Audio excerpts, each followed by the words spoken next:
Oh, good morning, good morning, good morning, good morning. Came in today with no music, no fanfare, no nothing. Came in. Just came in. Good morning, good morning, good morning. Yes, sir. Another blessed day, another blessed day. So, as the thumbnail says, this is a pre Father's Day show, because I know Father's Day is coming up. And, ah, no disrespect to Mother's Day, but y'all got to stop with the cheap gifting on Father's Day. Actually, you got to stop treating Father's Day cheaply. Period. Just stop it. Why do we get second class treatment as fathers, especially on Father's Day? Why do we do that? There's a lot of different layers I want to touch on about Father's Day, but that's just one of them. Now on Mother's Day, you see the commercials, people go all out. Oh, happy Mother's Day to everybody, everybody, everybody, everybody. Everybody gets all the, you feel all the love, you feel all the, you know, everybody, the mothers just get it. Nothing wrong with that. They should. Flip side to that is on Father's Day, we should get that same love. We should get that same joy. We should get that same push. We don't. You're going to watch. When Father's Day come, you're going to start seeing commercials for tools, ties, and other nonsense. Uh, Mother's Day come, you see commercials for diamonds, cars, hell, maybe trips, or just expense things that you got to dig in your wallet for. Father's Day, oh man, get a coupon to go spend on, get a coupon to spend on your dad. They'll be fine. He'll be fine. I heard that, taking a Red Lobster, they have all the get eat shrimp going on right now. Take him there.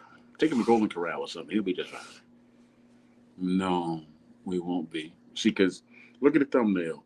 It's not a new thing. It's been going on for generations. That's why I did that with the older brother who's the father and the younger father. He's holding his head like it's this got to stop.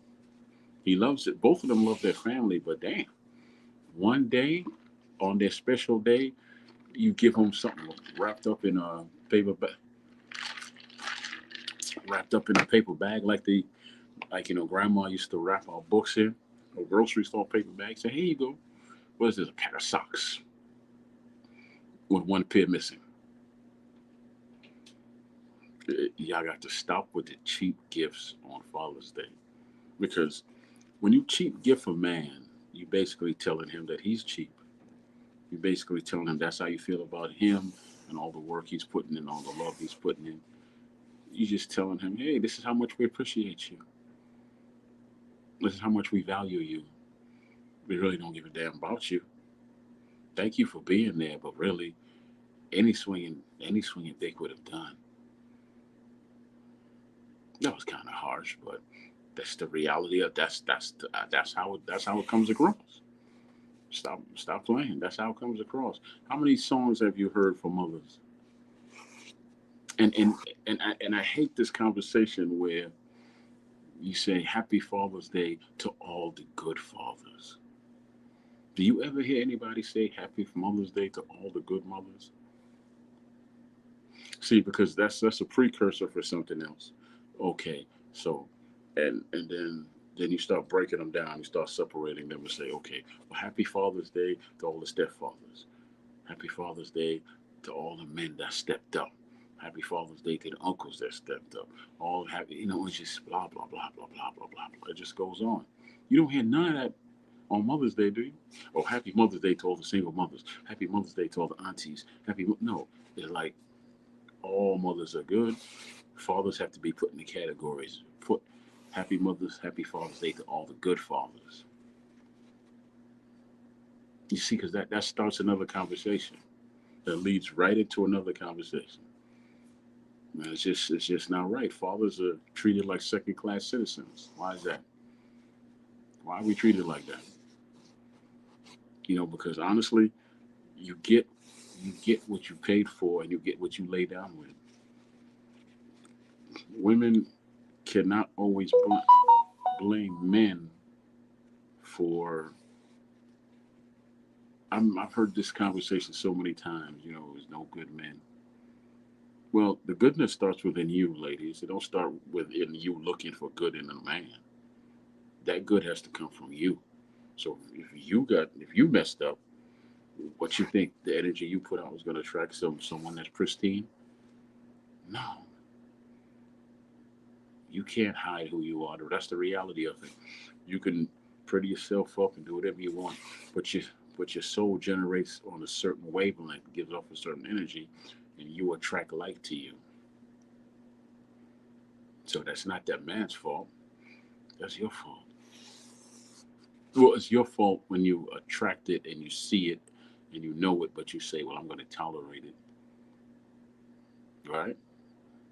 And then you want to flip it around and say, "Well, he was nothing when I met him, and he ain't nothing now." Well, if he was nothing when you met him, why'd you continue staying with him? You know how the song goes: "Nothing from nothing means nothing." You know, knock it off. But it all leads back to Father's Day and how you treat it. That is a day to me that is a second class, half-ass day. Well, that's how it's treated. That's not the way I view it, but that's how it's treated. It gets a lot of half-ass praise, half-ass treatment. I mean, overall, I'm saying overall. It's nothing personal to me, but overall, it's just a half-ass treated half-ass overall. How many fathers have you heard? Oh yeah, Father's Day coming. Yeah, I'm probably gonna get a tie again. Oh, oh, they're gonna borrow money from me to go buy me a gift. Oh, I know I'm getting something cheap this year. Very few fathers look forward to Father's Day, not because they're angry that they have a day. No, that's not why they're not looking forward to it. It's because society as a whole doesn't value fathers like they do mothers. They truly don't. Where they should be equally valued, equally loved, equally cherished. But that doesn't happen all the time, does it? No, it does not. It does not. You know what I mean? Because it just doesn't. You could put in a lifetime worth of work. You could get with someone who has a child and then raise that child. And then, yeah, not that you want to hear how great you are all the time if you're a man. Most men don't want to hear that. But they still want the appreciation, just like the mothers want the appreciation. You know, they want that love. They want that love that says, "Okay, thank you for appreciating me." They put a smile on your soul that way. It's a quiet smile, but it's a smile. You know, imagine if you let me give it to you like this. I think Bill Cosby did a perfect perfect analogy one time. This episode where Vanessa comes home from college with this grown ass man. He's about 35, and Vanessa is like in her 20s, and she brings him home to the family. I can't even, Darwin, I think was his name. I don't remember the brother's name. But she's like, "Yeah, this is my fiance." Nobody knew she was engaged. We gonna get married. Of course, uh, Cliff Huxtable's like, "Where y'all gonna live?" And he's like, "Well, I have my own home, sir." Oh, okay, that's good. That's good. And nobody's really feeling him in the whole house. Not the family just ain't feeling Darwin, if that's his name. So finally, they come, sit down at the dinner table, and Darwin was like, "I don't know what's going on, but I think I understand what's going on. She didn't tell y'all about us, did she?" And they're like, "No, she didn't." And then Cliff steps in and he says, "It's not like we have an issue with you. We don't know you. Thanks to her, we don't know you. She didn't tell us about you. But it's how she presented you." And then he said, "Imagine if you got a beautiful steak, potatoes and everything, right? That sounds good to you?" He said, "Yeah, that sounds great, Mr. Austin. Will sound great. Now, I bet you like that, wouldn't you? Got all the fixings and everything." He said, "Yeah." Now, imagine if I presented that to you on a trash can lid. I wouldn't want it. And that's the way Father's Day is basically presented, on a trash can lid. No matter how you fix it up, it's presented on a trash can lid. Plug my charger in here real quick, y'all. All right. So Father's Day is pretty much just presented on a trash can lid overall. It doesn't get the same uh, love and affection as it doesn't get the same hype. Let me use that word. I mean, it doesn't get the same hype as Mother's Day does. Because Mother's Day comes, you feel in your heart that you got to go through something. You got to go through something. You got to make your calls. I call my mother. I call my aunties. I call my cousins. I would say I would call my big ass sister, but she don't answer the damn phone. So, I don't call. But anyway, I hope you hear this too. But yeah, so, uh, I do all of that. Not because of obligation. I do that out of love. I don't do that out of obligation. And everybody that sends me Father's Day love don't send me out of obligation, right? But at the same time, this is this PSA out there that all y'all that's gonna see this are gonna hear it. Stop. When I say it's cheap gifting, that was the title of the thumbnail. But overall, stop treating Father's Day like a second class half-ass day. Give it the same passion and love that you do to Mother's Day. Why are we second class? I got four, and I'm a granddaddy 3 times. So, I get calls on Father's Day. I get to talk to everybody. You know, not all my Father's Days have been bright and pretty, but a lot of them have been. And there's something else I want to touch on too. Ladies, this is something I really can't stand. And y'all gonna get pissed at this, but frankly, I don't care. Stop on Father's Day saying Happy Father's Day to all the single mothers. Much respect to the single mothers, please. I'm not saying don't celebrate your single mothers, but can't we have our day? Name me one time you've ever heard a man say Happy for on Mother's Day. On Mother's Day, a man say Happy Mother's Day to all the single fathers. He'd be all type of bitch. He'd be all type of bitches. Come on, I'm not even gonna spell it out. He'd be all type of bitches. That ain't right. You know, why are you trying to belittle us? So why y'all doing it on Father's Day? Happy Father's Day to all the single mothers and all the grandmothers who raise children and all the aunties who have it. Stop it. Stop it on Father's Day at least. You know? Because that's like a shot at us. To me personally, I take that as a shot. See, I'm not the type to say, to just be offended and then walk up to someone and say, well, I'm offended without explaining why I'm offended. Because what fool does that? Sit around and say, well, you've offended me. Okay, explain to me how you offended me. See, because it takes intelligence to communicate people. So that's why I jumped on here and did this pre Father's Day PSA for y'all. I'm communicating it to you. Because nobody else is going to say it. Allow the Troy Graham experience to say it. Allow it. I'll say it. I'll say it. I'm going to repeat it over and over again. Because it's going to be the first time you see me do a show like this. I'm going to repeat it over and over and over again until it sinks in. You know what I'm saying? This is what I enjoy doing, man. Just communicating. That's what this whole social media. The first word is social. Social media is social, but we all know that's not true. But you stand strong on what you believe in, and you push for what you want, then you get what you want. That's the truth of it. And you have to flush away and push away everything else. Successful people are successful because they know when to be selfish with the most important thing they have, and that's time.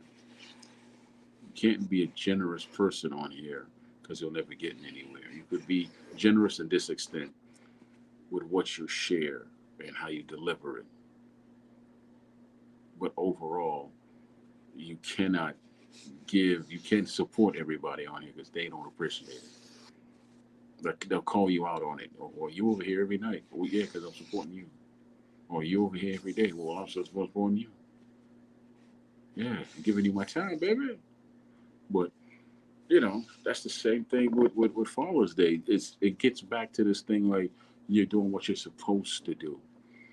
How many times has anybody turned? You've ever heard somebody say that about mothers? Well, you just doing what you're supposed to do. And how would you fix your mouth to do that? Why would you fix your mouth to do that? Because you're not thinking if you do that. You really not thinking. You asking yourself for an ass beating. Or whether it be spiritual, physical, emotional, you're gonna get your ass beat one way or the other. Right? So why would you say anything like that? You just doing what you're supposed to do. Yeah, you gonna end up alone with Miss Palm and her five daughters. You don't want that, do you, player? Don't fix your mouth to say that. Well, you say that to no woman. You just do what you're supposed to do. And women, don't say that to no man, because you're gonna end up with the silver bullet and batteries, or the rose and batteries. Either way, it's gonna end with batteries. Mm-hmm. Either way, it's not gonna work out for either party. What I'm saying is this, right?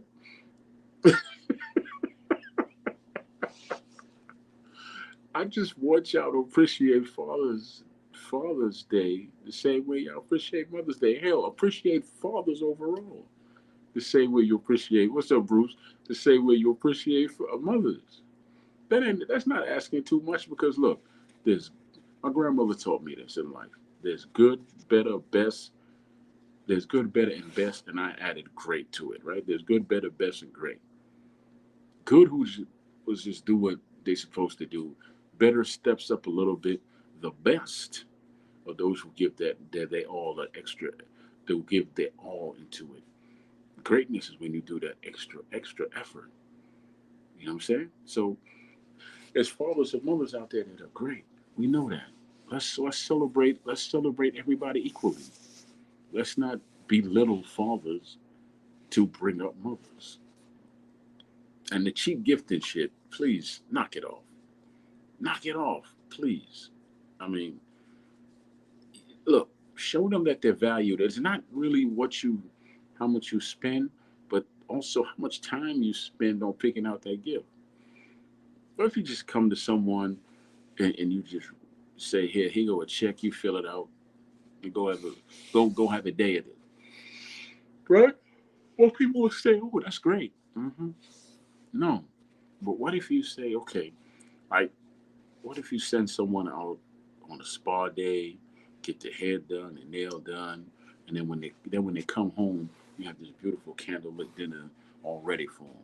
Wine, candles, you got the entree, you got the dessert, everything. I did that before. I've done that before. Cause see, I'm a romantic. I'm a romantic soul at heart, along with being charming and rough around the edges and pretty. Oh, so pretty. Pure Roll, what's going on with you? So it's not hard to actually respect fathers to show them that love. And it's really it could be you do it in advance. It could be very cost efficient. You don't spend a couple of $100 or whatever you spend on it, but it's good. When is Father's Day? Father's Day is in June, my good brother. See, you caught me now. See, you caught me. I'm not good with dates, but hell, that's what Google's for, brother. And I'm looking it up right now. I'm not even gonna front and lie and say I know when it is. I just know that it's coming up and it's next month. So here, I'm gonna give you your answer in a second, my good brother. Let me clear these things out here. When is Father's Day?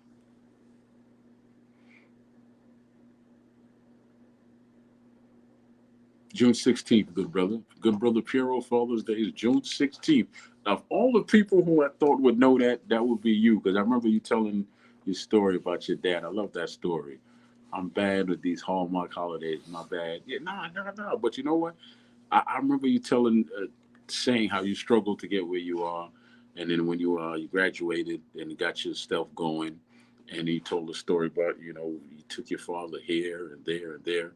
That's that's a good son showing his father some love, man, without even thinking about it. What comes natural to Puro is how I feel most people should be to their fathers. He has a wonderful story, man. I remember him sharing that story on whose podcast did you share that story on, brother? Because I don't remember the brother's name. I don't remember his name, so maybe you can help me out with that. I know you shared the story. I just, me and memories. So yeah, you told a great story, man. I really like that story.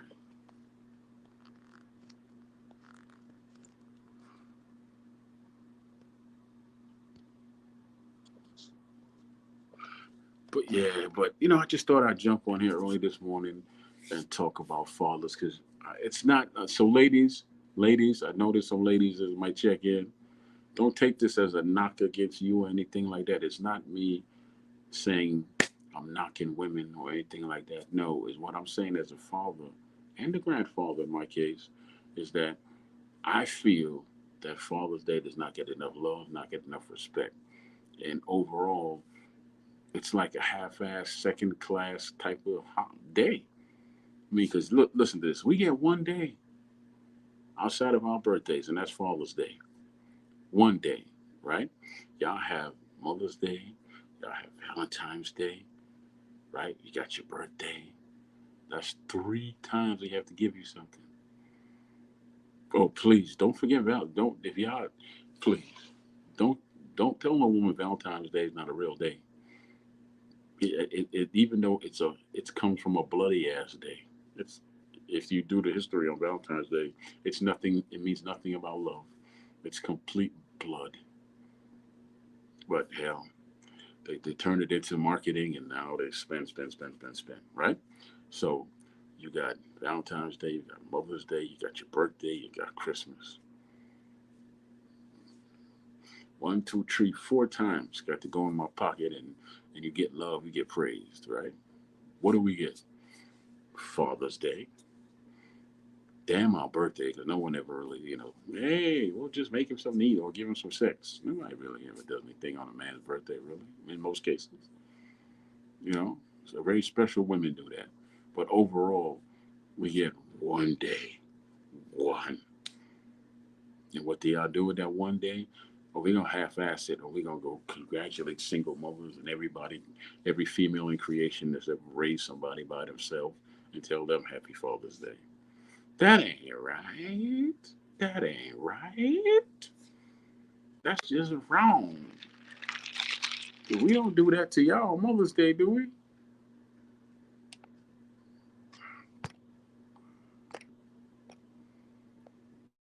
Good sir. What What's up, Troy? going on with you? Good morning. Good morning. How you doing? I'm doing good, man. You at work? Oh no, man. It's I'm over here in the West Coast in the Los Angeles area. So it's what time is Oh, it right that's now? right. It's about So it's about six, or seven almost in the 7 morning. o'clock. Hmm. 7 in the morning. Yeah, street sweeping today, so I got to move the car. That's why I got up. Yeah, I forgot how early I started this morning.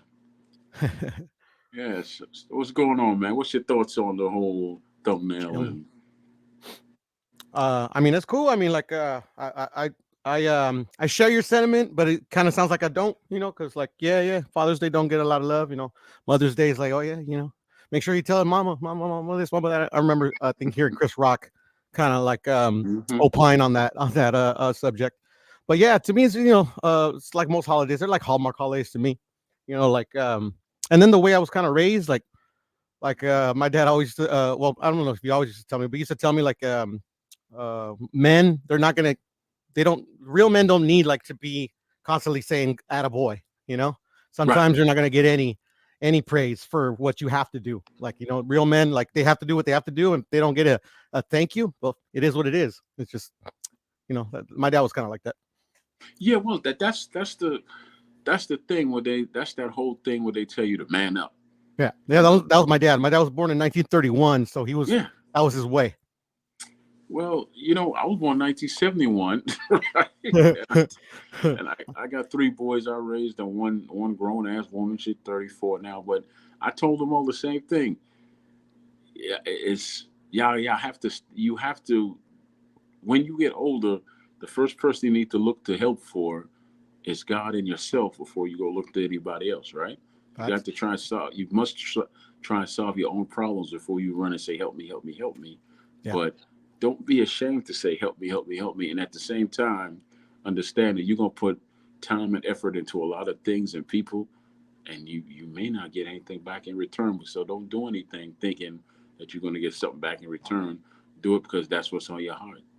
Yeah. You know. So they all get it. They all get it. I mean, I told their sister the same thing. You know. Yeah. Mhm. So but at the same token, I tell them the truth about me as a father. I'm like, I'm more or less. I'll show you that I love you, but I made it. It's not. It's very rare that I'm going to say anything, but I made it a point now to always tell them when we on the phone before we get off, "I love you," and they say it back to me. So now it's common practice. You know. Yeah, that's cool. Yeah, my dad was not like the "I love you" type. I don't think I Right. ever heard him say "I love you" to my mother. That was Yeah. Well. Yeah. that's how he That was, you know. sounds like me. Yeah, but he loved. I mean, like he loved her to death. I mean, he would like Hmm. say different things than "I love you." You know, he used to call her his girlfriend, like till the day she died and shit like that. You know. Hmm. Um. But yeah. You know, it was just that was his way. Like I wouldn't say he was like because you know there's some fathers from those times. They're like Hmm. super strict and you know they're kind of like and he had that type of face. Well, my dad was like a jokester, like the way I kind of am like around these panels and stuff like that. That's Yeah. how my dad was, just like a big jokester and stuff like that. You know, Well, but he had a stern face.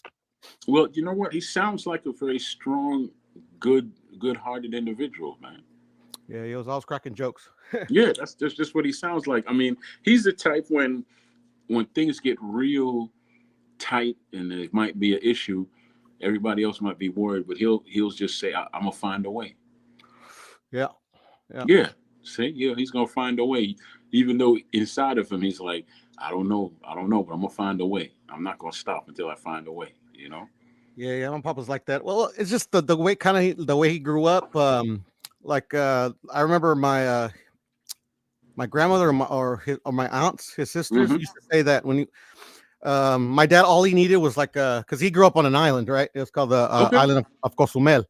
So as long as he had a palm tree, you know, to sleep under, that's all he needed, you know. And then he left.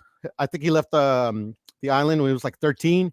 Ended up Mm. going to the capital, Chetumal. Then he was in Belize because it borders Belize, Okay. and he spent some time there. You know, so he was just kind of like for lack of a better word, just kind of tied into boxing because you know we love boxing. A gypsy, you know, just kind of a traveler. Just you know, it's just I don't know what made him like that, but yeah, it was crazy.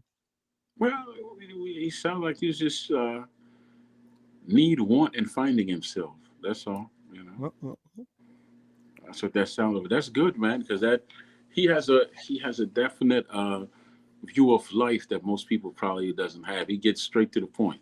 You know. yeah. He was. It was like that. We always just say, and I got the same thing. That's why I guess a lot of people kind of are off putted by me because like Hmm. I remember my wife when back when we were first dating, she Hmm. said because I met her at work. Our coworkers was like you know watch out for Alex. He's kind of an asshole, and I'm like that person said that. I'm like I only say good morning and good night. That's all I say to him. But it's crazy how they kind of view me as an asshole. But they used to say about my dad, he had no filter.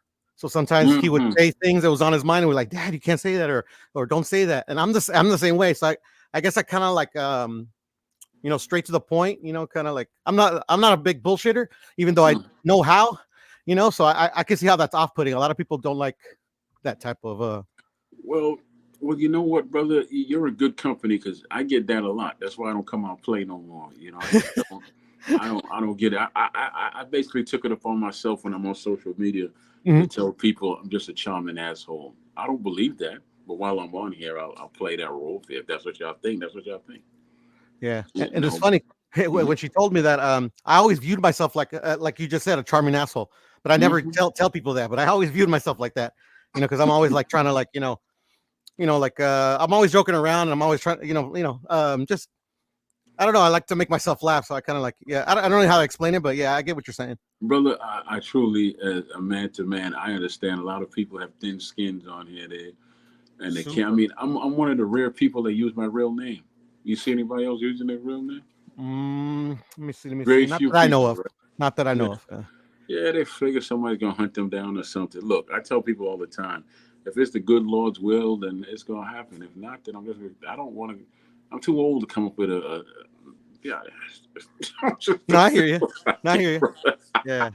No, But I like these little like names that you can put, yeah, kind of like the I don't know why I do so so that's I have that name just because I like to put those names, but I've showed hmm my ID on the internet before. I've covered my address, but a lot of people know my government name. I'm not scared of anybody on here. no. But you know what's so funny? I did for like a week one time. There was a boxer. Um, Let me tell you how it all started. Hmm. Simon Brown, when he was boxing, he was going by the moniker Montequilla, right? Okay, butter. His trainer is Pepe Carrero. Pepe Okay, Carrero is a Latino from Puerto Rico who grew up in the Bronx. Great got it. trainer. He was Sugar Ray's original trainer, right? Hmm. One of the fighters he really looked up to was Jose Napolis, who Yeah, went by the the name original Mantequilla. Yeah, yeah, Montequilla. So yeah. he said Simon Brown always reminded, and he trained Simon. Hey, Miss Evelyn, all smiles. Good morning. How are you? So he trained Simon, and he always said Simon was as smooth as butter, which is why he named him Montequilla, right? Mantequilla. Yeah. So I took that moniker on for like a week on another show, and I was calling myself something. It was basically Mister Smoother. It was Mister Montequilla, something, something, something, right? Okay, okay. Mr. Suave Mantequilla. Mr. Suave Mantequilla. That's cool. Yeah. That's actually a cool little moniker. I ain't gonna lie. Yeah, So man. yeah. So that's the moniker I was going by. They were like, yeah, oh man, look at you. I'm like, that's right, look at me, Mr. Suave Mantequilla. Please say the Mantequilla. Please say the Mantequilla. No, that's So, cool. That's cool. Yeah, I like these little nicknames, but yeah, no, I'm not scared yeah. of anybody. Excuse me, Troy. Let me talk to my sister real quick. hmm So, hey, Miss Evelyn, how you doing, Miss All Smiles? Listen, just because you asked, I did reach out to some ladies I know. One of them agreed to come on here, and one of them will definitely agree to come on here. And you're gonna like her. I call her my auntie. That's Miss Jermaine Robinson. She is. I want to say she's the first African American female to open up her own boxing gym and to train men. I want to say that. I don't know if that's 100% true, but she is the very first African American female to start her own gym in Baltimore. That is a fact. If I don't know if she's the first one to start it overall, but she's gonna come on here. She has some things she's dealing with now, but that's my auntie right there. That's what someone I call an auntie. She's definitely gonna come on.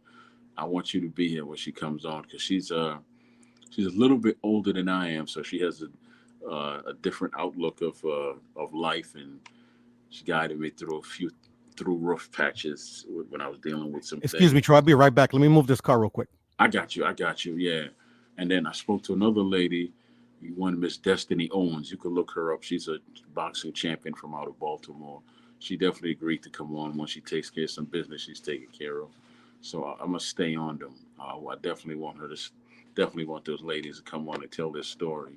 So yeah. So make sure you're here when I do those shows. When am I going to do them? I'll let you know in advance. But what do you think about the thumbnail there, Miss Smiles? About stop with the cheap gifting on Father's Day. I wish you would jump up here because I got the link in the thing. But yeah, what do you think about the thumbnail? The whole conversation we having about cheap gifting on Father's Day. What's your thoughts on that?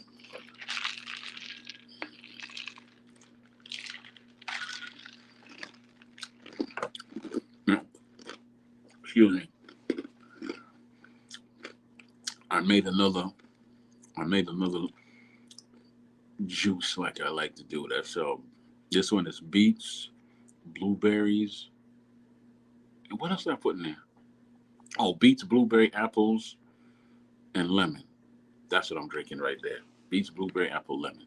That's right. So yeah, so I'm a juicer, y'all. I got the juice. That's my breakfast. That is my breakfast. But yeah, but what I was talking to the brother about Puro Central, the smoothest name on social media, Puro Central, right? So we were talking about the thumbnail, which is stop with the cheap gifting on Father's Day, because to me, when you cheap gift, even you're saying to that person, this is how much we value and love you and all that. Even though Troy, you say Troy, you can't show a person love with a gift. Okay, well, think about this. What if every year all I gave you was a card and it was blank and I told you fill it in? How would you feel about that? And then what I'm saying, and then I would explain it away like saying, okay, well, I love you so much that I don't know what to say to you, which is why I give you a blank card because I know you could fill it up on your own. You gonna believe that, boy? No, you're not. So why should we as fathers settle for being second class citizens all the time? We get one damn day, ladies, sons, daughters, loved ones. We get one day. We get one day. Let us shine bright like the sun, like y'all do on Mother's Day, because nobody outshines moms on Mother's Day. You bet to not. Nobody. If grandma raised you, then grandma gonna get all the love. Auntie raised you, she gonna get all the love. Hey, if cousin or sister raised you, that's your mama right there, right? They gonna get all the love. So why should we be treated as like an eclipse instead of a full sun on Father's Day? Why? Somebody tell me why, because I don't know. You know. But look, can't keep beating the dead horse. I just really wanted to discuss this and talk about it because it's been on my soul now for a couple of weeks. It's just that when it first hit my soul, I said I was going to do it, but it was 1 in the morning. I fell asleep. The next day, I literally ran out of energy. Man, I did my walk. I walked to Walmart. I walked around the whole Walmart, y'all, and looked for rollback stuff on rollback that I wanted and needed. I'm gonna tell you what I found: ginger ale and ginger beer. It was on sale. I got a whole case of ginger, ginger beer, four in a case for $1.54. I'm not gonna tell you the brand because I don't want you to go buy it. I got a whole case of ginger ale, eight in the case for $1.54. It was on rollback, baby. You know what I did? I bought three of each. So once, no, no, no, I bought four of each.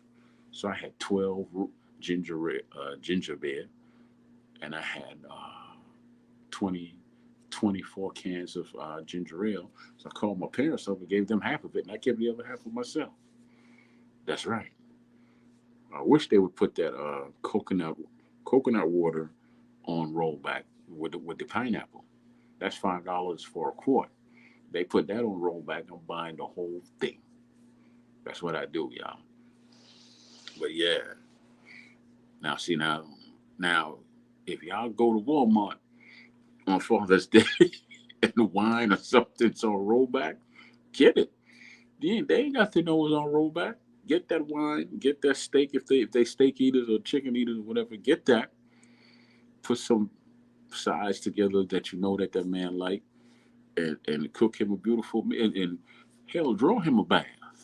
You know, let him go chill in that bath. That when he comes out and he's all ready, turn on the lights, have some Luther playing, ooh, ooh, ooh, and then get the candlelight to treat him the same way he would treat you.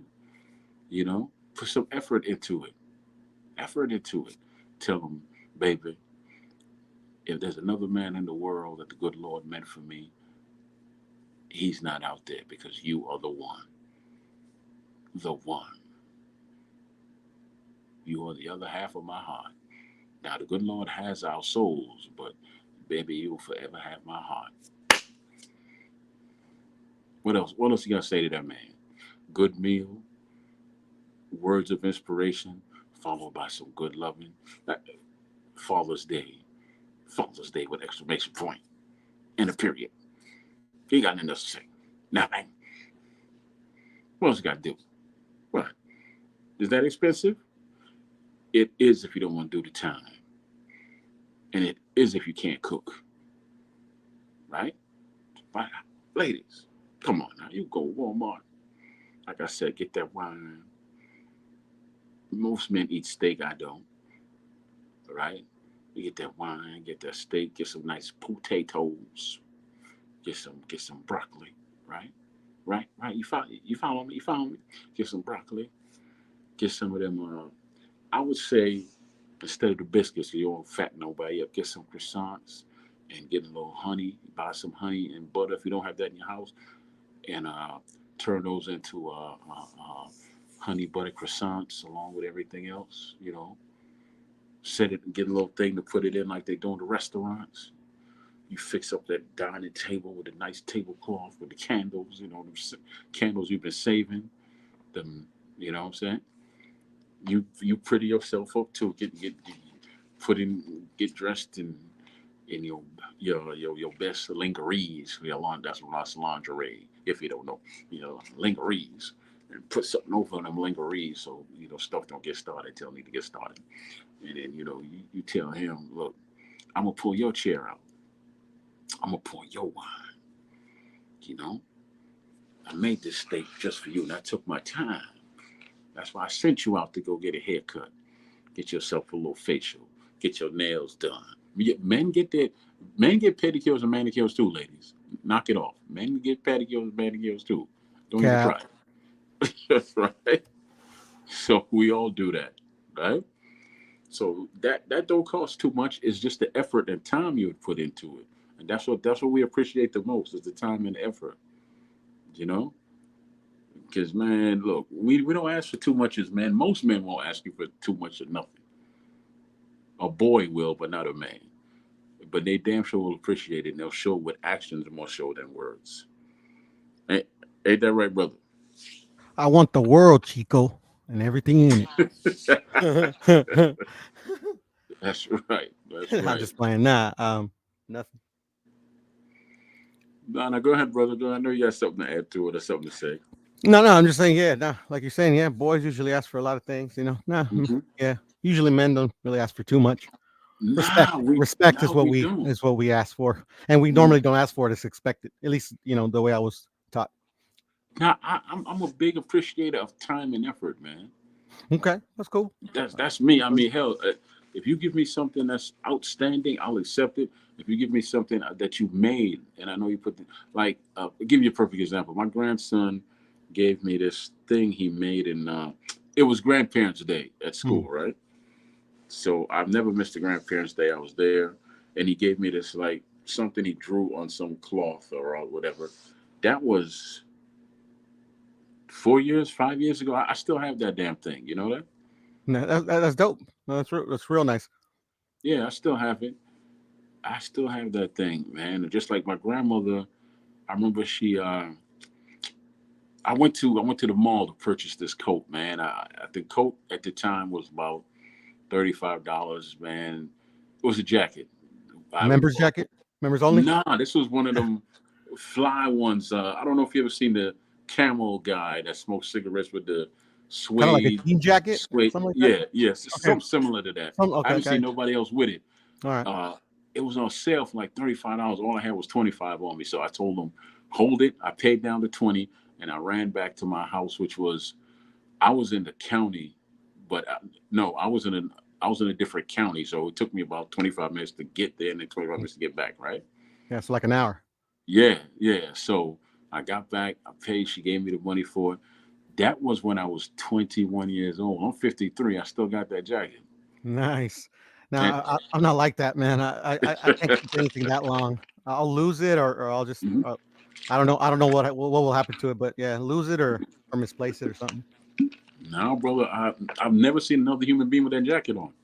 Nice. Well, that's cool. That's Never. cool. I like. I've always appreciated people that like take care of their things like that. I've always wished I had that for myself. Hmm. That. Well, to me, that's because she didn't have to give me that. She didn't have to give me just like when I was going to college, I was paying for it myself. I was in uh, I was in junior college, right? Mhm. So I was short a little bit for my books, and I said, "Well, I'm gonna just work this overtime on my job." And she was like, "Why are you working so?" And I was working at McDonald's then. I must have been 19 or whatever, right? Yeah. So I'm working all this overtime, and they can't let you work too much overtime because they'd have to pay you. They'd have to give you insurance, right? Hmm. So she was like, "Why are you killing yourself like that?" I said, "Oh, because I'm short on book. I don't have enough money for my books, all my books." So she's like, "Why didn't you just ask?" I'm like, You raised me. You know exactly why I didn't ask. Right? She's like, yeah, because you're stubborn. So she gave me the money and I paid for the rest of my books. Right? Yeah. I told her I was going to pay her back. She's like, don't worry about it. Yeah. Yeah. Nah, Right. that's nah. Trust me, I know the sentiment. Yeah. Yeah. And you know, I kept them books. The only reason why I don't have no books anymore is because my basement flooded. Oh, okay. They got kind of ruined. Yeah. Oh. Along with everything I ever wrote from when I was a little youngster. I was a writer. I was a songwriter, You like to poet. write, huh? Yeah, all my stuff is gone now. All of it. I can't recreate. I mean, I could still write, but I can't recreate what I wrote. Yeah. Yeah. No, I hear you. Yeah. No, it's unfortunate, especially Yeah. like how you're able to keep that jacket and stuff like that. I mean, like Yeah. obviously those stuff meant to you since you kept it for so long. So that's what like I've always appreciated like somebody like you or people like that. Because Hmm. I never had a lot of money growing up. But like I've always been wasteful, especially when I was a young man. Because in my opinion, when you come up not having a lot of money, but Hmm. not like being like super poor, like my mother, where she couldn't like afford to eat and stuff like that, you either or like yourself, or you're like because I would say you appreciate your stuff, that's why you keep it, but I appreciate my stuff as well. But growing up poor, you never had a lot of things, and when you actually have some money, you're either wasteful or you're a saver or you're wasteful. Because Well, you try to buy all the stuff that you wanted as a kid or as a young man. You get what I'm saying? And absolutely. unfortunately, I took the latter. Absolutely, man. I was more. I'll give you an example. Did you ever watch the movie about Duran? You ever saw the movie about Hanson The recent Stone? one, the recent one. Yeah, it came out a few years back. Yeah, yeah, I Usher saw it. played, I saw it. Sugar Yeah, Ray Usher Leonard. play Sugar Ray. Yeah, I saw it. Yeah, did you see that movie? Yeah, of course, yeah, boxing. Okay, Yeah, of course. okay. Remember when he beat Sugar Ray and he got his check? He Hmm. got that big money. It was the Hmm. first thing he did. I don't remember. He Like, went out to. He okay. just kept eating, Mm. and just buying. He put on about 60 pounds. Yeah, Yeah, no, because he was poor. I was like that with money. I had to go and spend and eat and just buy stuff that I did. My first credit card was like $1,600, right? yeah, All I did was spend and go eat, spend, just buy stuff I never had. And then when I yeah, got to, then I was like, damn, I got to pay this bill. yeah, right. I And I was, guess, maybe as a young man, a lot of people are like that. So I'm mm-hmm, assuming, like, like eventually you're like, okay, yeah, I can't spend like a wild man. mm-mm, That never took with me. Like my mother was like, the other way, where like as a kid, all the way, she never had that phase. Like mm-hmm. she was always the saver. Yeah, I can tell you what, man. Well, I'm gonna say this, share this on social media. I say it all the time. I got two fathers. I got my birth father, who I learned things from, and I got the man who raised me. Right, Hmm. two different personalities. In a sense, they're similar but different. My Yeah. my my birth father, he was the type he could not give his time. He couldn't give he would, if you needed money or anything like that, a problem fixed, Hmm. he's there. That's Hmm. the dude, right? I'll give you a perfect example. My grandmother. Well, my mom, my mother's side of the family lived across the street from my father's side of the family, so they were they were cool with each other, right? Hmm. So things were a little tight, and my grandmother and they needed stuff for me as a baby, and so my grandmother would talk to my auntie, and then she would send the word to my father. Next day or two, they get an envelope full of money.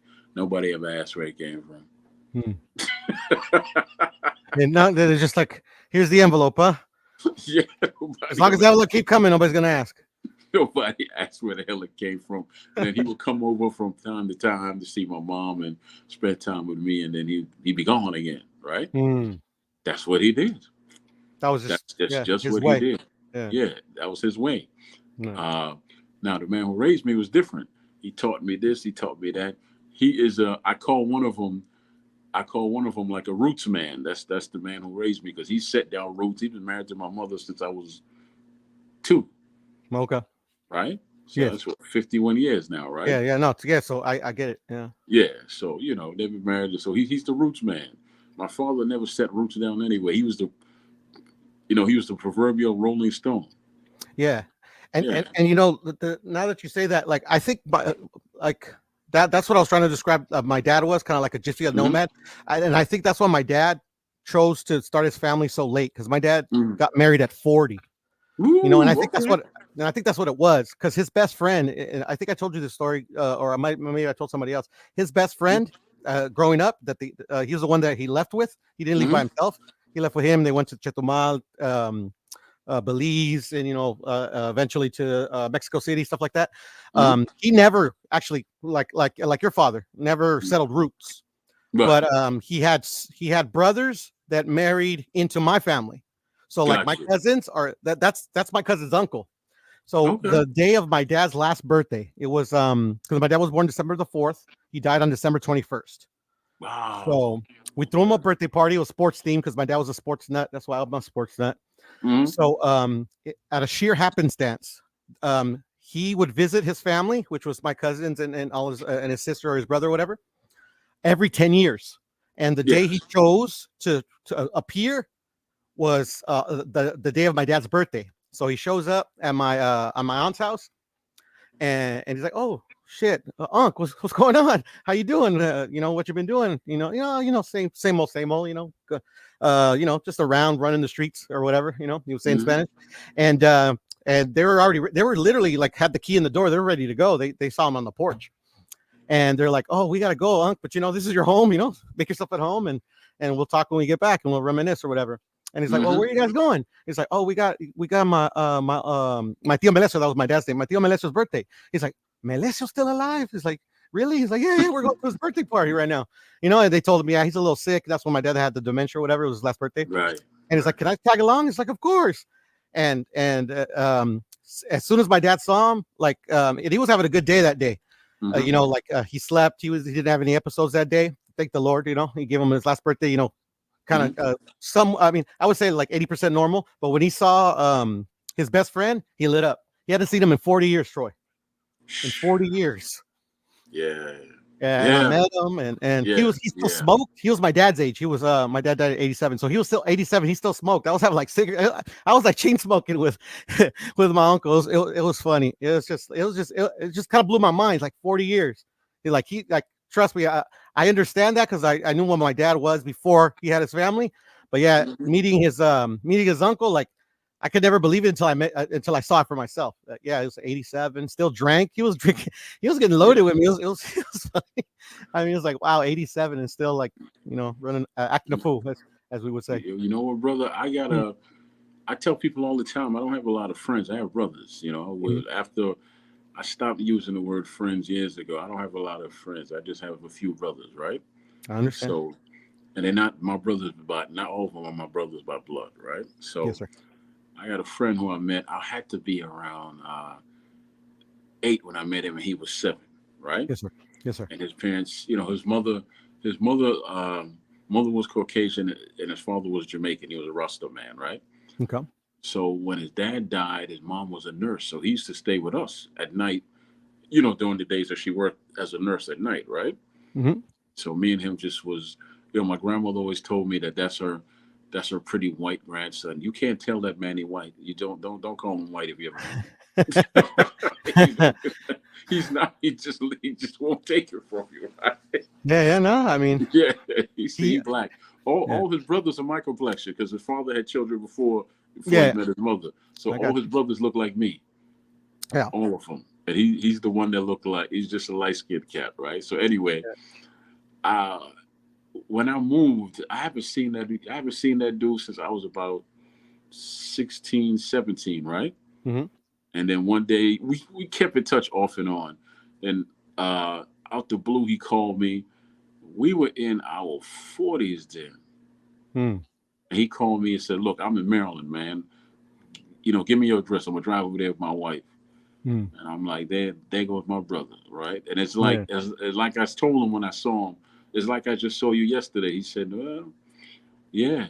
And I told him the truth. I said, I really want to punch you in your fucking face. He was like, "Why?" I said because when grandma, I didn't say my grandmother, right? Mm-hmm. I said when grandma was dying, she had dementia also, right? Yes.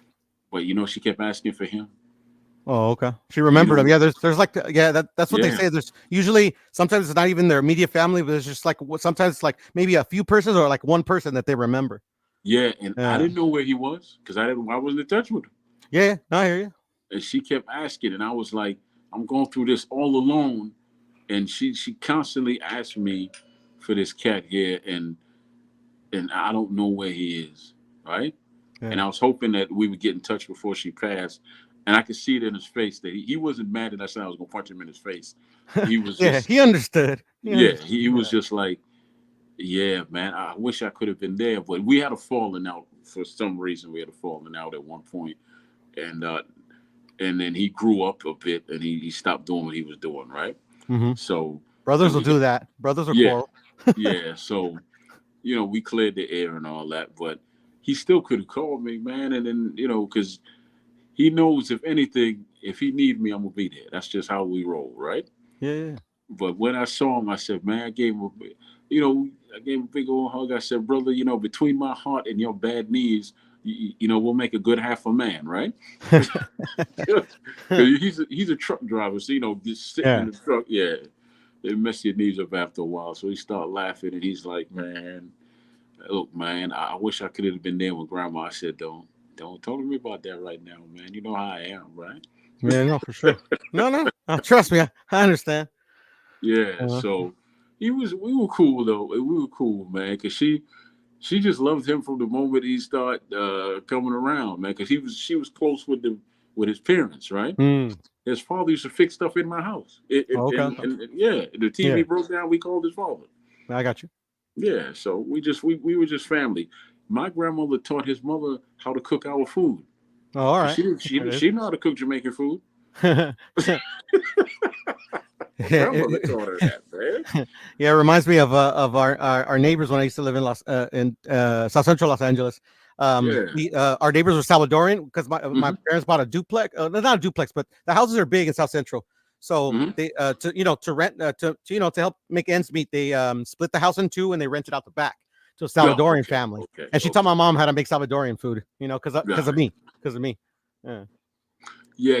You know what, brother? Some of the best neighbors I had was the neighbors I had that was from El Salvador. It was a lot of them in the house, but I didn't hear them.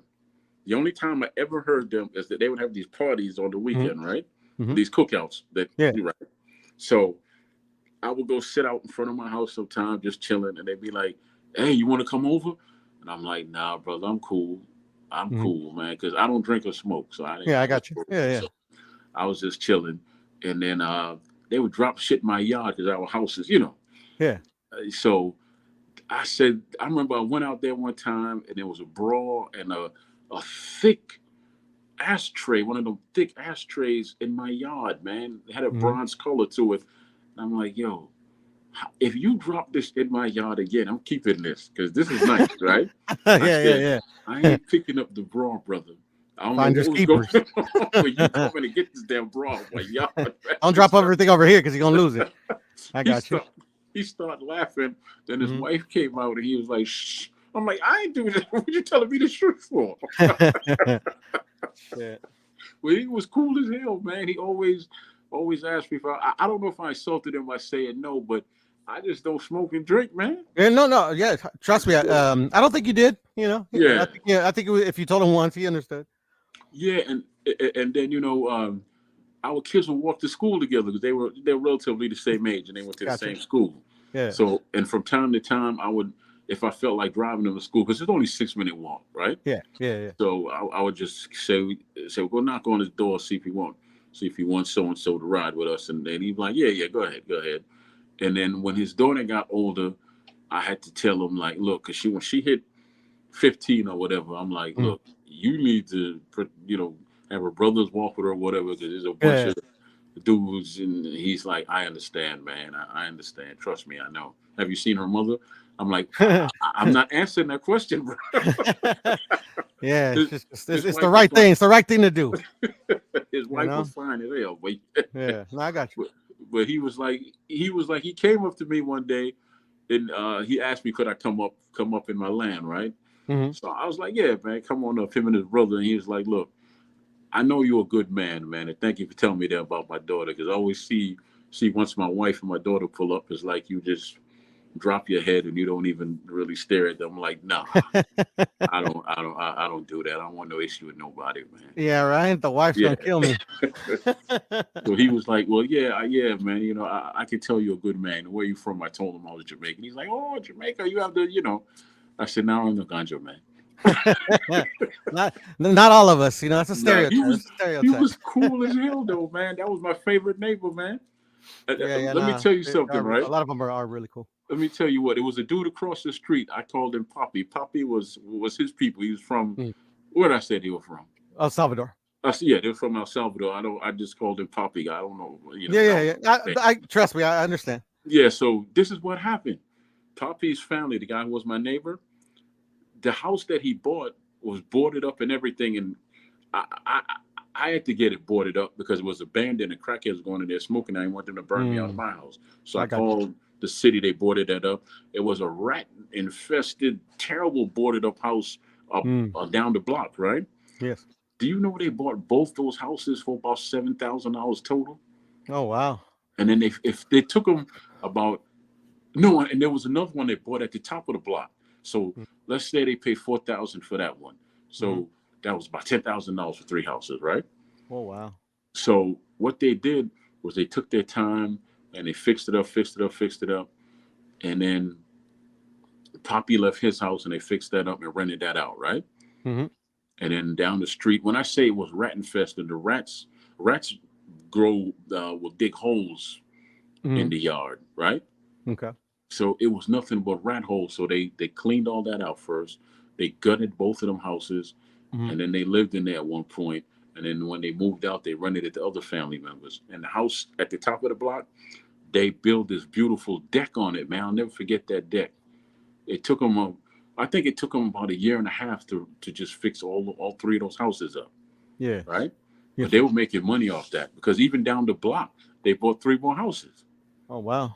Because Yeah, this for was that this cheap. I mean, whew, no, what you gotta year was this? What understand. year was this?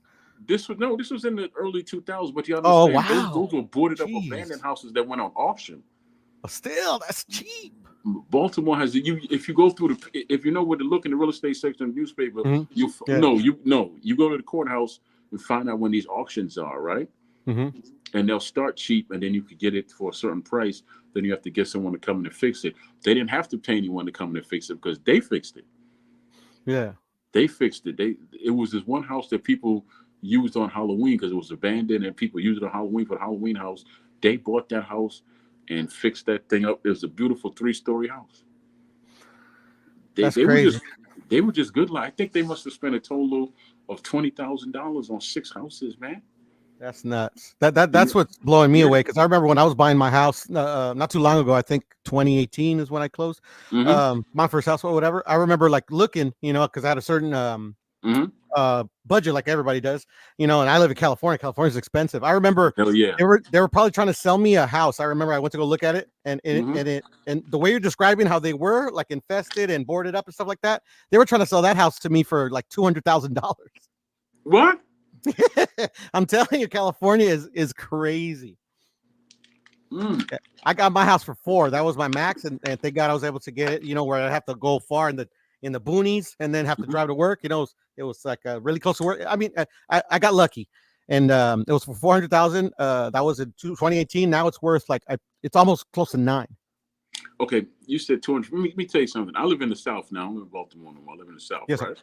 Yes, sir. Do you know that where I live right now, if you go to the country part where you definitely need vehicles to live out there, right? Mm-hmm, mm-hmm, mm-hmm. You get a double wide, which will probably have 3 bedrooms, 2 full bath, and an acre of land for under 100,000. Well, probably $100,000 right now, right? Wow, that's cheap. Or you could get it for under 100,000. So, Mm. and then if you come closer to the city where the college is, Yes. you could get a house for like 95,000, 110,000, but you might want to check the community as well, right? Yeah, yeah, no, for sure. You Yeah, know, I got you. yeah. But if you bring your $250,000 here, you could buy your own house and get an acre of land, right? And that's just, and you'll still have $100,000 left. And then if you want to make some money, you could go buy a house closer to the city or the Mm-hmm, college, right? mm-hmm. And then you could rent that out. Or you could buy a condo close to the city or the college and rent that out. and you'll still, you can make money and even and live comfortably with that $250,000. Yeah, I've heard. I've heard Texas is pretty affordable, but yeah, California is just it's ridiculous. My parents would have never came here in their No, days. listen, brother. It's not just that. Uh-huh. DC, when I was looking for an apartment when I had my divorce and Yeah. everything, right? Hmm. Uh, I went to Montgomery County, which is, Sugar Ray Leonard lives there. It's a high priced area. Okay. Okay. Nice part. So, like, say if you want a 1 bedroom apartment in certain parts of that area, $1,700. Oh wow. If you go to New York, $1,500 for a studio apartment. Yeah, New York's always had the reputation of being uber expensive. Yeah, because Yeah. I got a call from my older brother who lives in the Bronx, and he Yes. said, "Man, I found a house in D.C." But once I looked up the neighborhood, I said, "You're not gonna, it Yeah. was close to the White House. It was close. It was in that district, right? In that district. Okay. Yeah." So I told him, So he told me, "Well, find out how much your price was. 1.5 million." Jeez. Wow. Okay. Now yeah, that's pretty pricey. Yeah, Good lord. it came with a lot of pretty, but 1.5 million in Washington D.C. Just because you Yeah, live near the and White he's saying that House. the neighborhood's not that good. No, no, no. Wow. This is the White Oh, House this is the neighborhood. nice part. Oh, the White House. Yeah, Okay. Okay. yeah. Gotcha. So you ain't gonna do nothing over there, Yeah. but get shot. If you want to Yeah. mess around and do something, they would Yeah. shoot you. They not playing around, right? That's crazy. So, but then when I came down here and I looked at the prices and stuff for houses and all that, I was like, I can afford it, you know. Hmm. But even in Baltimore, man, you could rent a room for $800, but you can't rent an apartment for $800. Okay. It'll just literally just be a room. It'll be a room. It'll be in a house that you share with other people. It'll be eight, Oh, okay. That's crazy. and That's you nuts. share the bathroom too. Wow. Yeah, that's crazy. Yeah, it Yeah. is. Yeah. Yeah. So it's not just in California. I hear you. I hear you. Nah, brother, trust me, There's it's places here. expensive, man. Like I got my house it was a blessing when I got because I had a 4 bedroom, Hmm. it had a backyard, it had a wash and dry basement, had a laundry room, was a master bedroom downstairs. I got it at a good price, right? Hmm. I really want to sell it now, but I'm gonna hold on to it because I know in a couple of because where it is, it's only 15 minutes outside the city. Okay, Okay. like every year at the harbor they have the fireworks. Yes, sir. I could drive to where my kids used to go to school, sit on top of the hill, and watch the fireworks from there. I don't have to go to the harbor, right? Oh, okay. Well, there it is. So, and on top of that, I could see all the cruise ships from the top of that hill too, right? Yes, sir. And so basically, I don't even have to go to the football games. I can Oh yeah. Yeah. no, it's just that close to everything. So people want to move there because it's close to two major hospitals. It's close to all the highways, and it's right in the middle of the city and the county. So Mm. So you can sell when you want. yeah, That's the exactly. thing. So Yeah. and then on top of that, if you drive a mile, there's a bunch of cops that live there because that's considered the county. Mm. And the county gave them a break on buying houses because they're peace officers, right? Okay. Okay. The Gotcha. same thing with the firefighters. They get a Mm. break because there's one police station about a mile or so from my house, 2 miles from my house, right? Yes, sir. That's the city. Then there's another one about 3 miles from the house. That's the county. So I'm surrounded by police, hospitals, and major intersections, right? Oh, okay. Okay. So that's why the prices are going to go up. Hmm. Oh, okay. I'll give you a perfect example. The that bridge that collapsed the other day in Baltimore. I heard about it, but I haven't really read Okay, into it. But yeah, go ahead. I can see that bridge from my house. Oh wow. Well, no, no, no, that's a lie. When I drive out onto the main road, I can see that Okay, you bridge. can see it from there. Got it. Yeah, I Okay. used to I used to rap on that bridge. I hated that bridge. I hated it. Oh yeah. I mean, and Puro, there's a How tunnel much that did you hate it, Troy? I hated to the point where I would take the long way around. I really hated that bridge, man. Do they suspect foul play because of that bridge No, falling? it's No. cheap play. A lot of the roads and bridges in Mm. Baltimore need to just get fixed. Mm. Like if you ever You drive didn't in help it Baltimore, fall, did you? That's what I'm asking. oh no, no, no, Oh, no, okay, okay. no, That's what I'm no. asking. How much you hated it. That was a joke. No, It was a bad joke. It was a if you ever bad joke. drive in Baltimore, you have to watch out for sinkholes. Mm. Oh wow. Yeah, Really? whereas in New York you have potholes. Oh, all right. But sinkholes there, and oh wow. Okay, yeah. So very important. Yes, Yeah. it got to the point where they had to shut down one bridge for like 5 years because they had to fix it, right? Oh wow. So And poor certain maintenance roads, as well, right? huh? Poor maintenance as well, I'm assuming. Yeah, and and it's another bridge that really needs maintenance now because when you drive over it, right? Hmm. If you look, you could see the metal wires that actually connect the bridge. The All they do is just put down tar ever so often on it, right? Hmm. But tractor trailers drive on that bridge. Yeah, that's usually a Ambulance little bit drive fun. on that tar ain't gonna do nothing. They have to shut that down. But see, they don't want to shut that down because it connects the county and the city. Mm. It makes it a short drive. If you have to go through the city to get through the county, that's a much longer drive, right? Okay, okay. Let me tell you how bad it is. Motorcycles cannot ride across that bridge anymore because of how deep those holes are. Oh wow. You have to constantly switch lanes. Yeah, that's pretty bad. Yeah, so I hated going over that bridge too because I used to drive for my church food bank, right? Hmm. And a lot of times I didn't have the time to take the long route, so I would just go over that bridge. Yeah. And man, And risk it. yeah, I used to tell my coworker, I don't like this, man. And he'd be like, yeah, but he would guide me over the holes because every day was a new hole. It's Oh like wow. the tar would come up Yeah, from come off of it. Yeah, yeah. yeah. So he would like, see if you could ease over here, ease over there. A lot of times you can't do that when you're in traffic. Yeah, yeah. We have a freeway that's like that over here because that freeway connects the fisher, not the fisherman's wharf, but the where the longshoremen work. You know, with all Yes, the containers. So yeah, so that one's pretty that's bad. the harbor. Yeah. That's yeah, that's the Okay. harbor. Yeah, Yeah, yeah. That one's pretty bad. Yeah. they have that here. It's all 'Cause all trailers. And I remember when I was younger, reading about how Europe has a separate highway for just cars and a separate highway for just their trailers. that So makes like sense. normal Traffic. commuters don't have that issue. You know, I was like, wow, Yeah. that's genius. You know, but you know, I tell you what, even though I'm from Jamaica, I'll never drive in Jamaica ever. I You mean, know, left eye, right? She well, it's not she just that. yeah, no, I've Is heard it's that pretty I dangerous. grew up in the country Hmm. as well as the city, and my Okay. people live up in the mountains, right? Oh, all right. So it's no look. The tractor trailers, buses, and cars share the same road. So when you're on the mountain, right, Yes, you sir. can't see around the corner.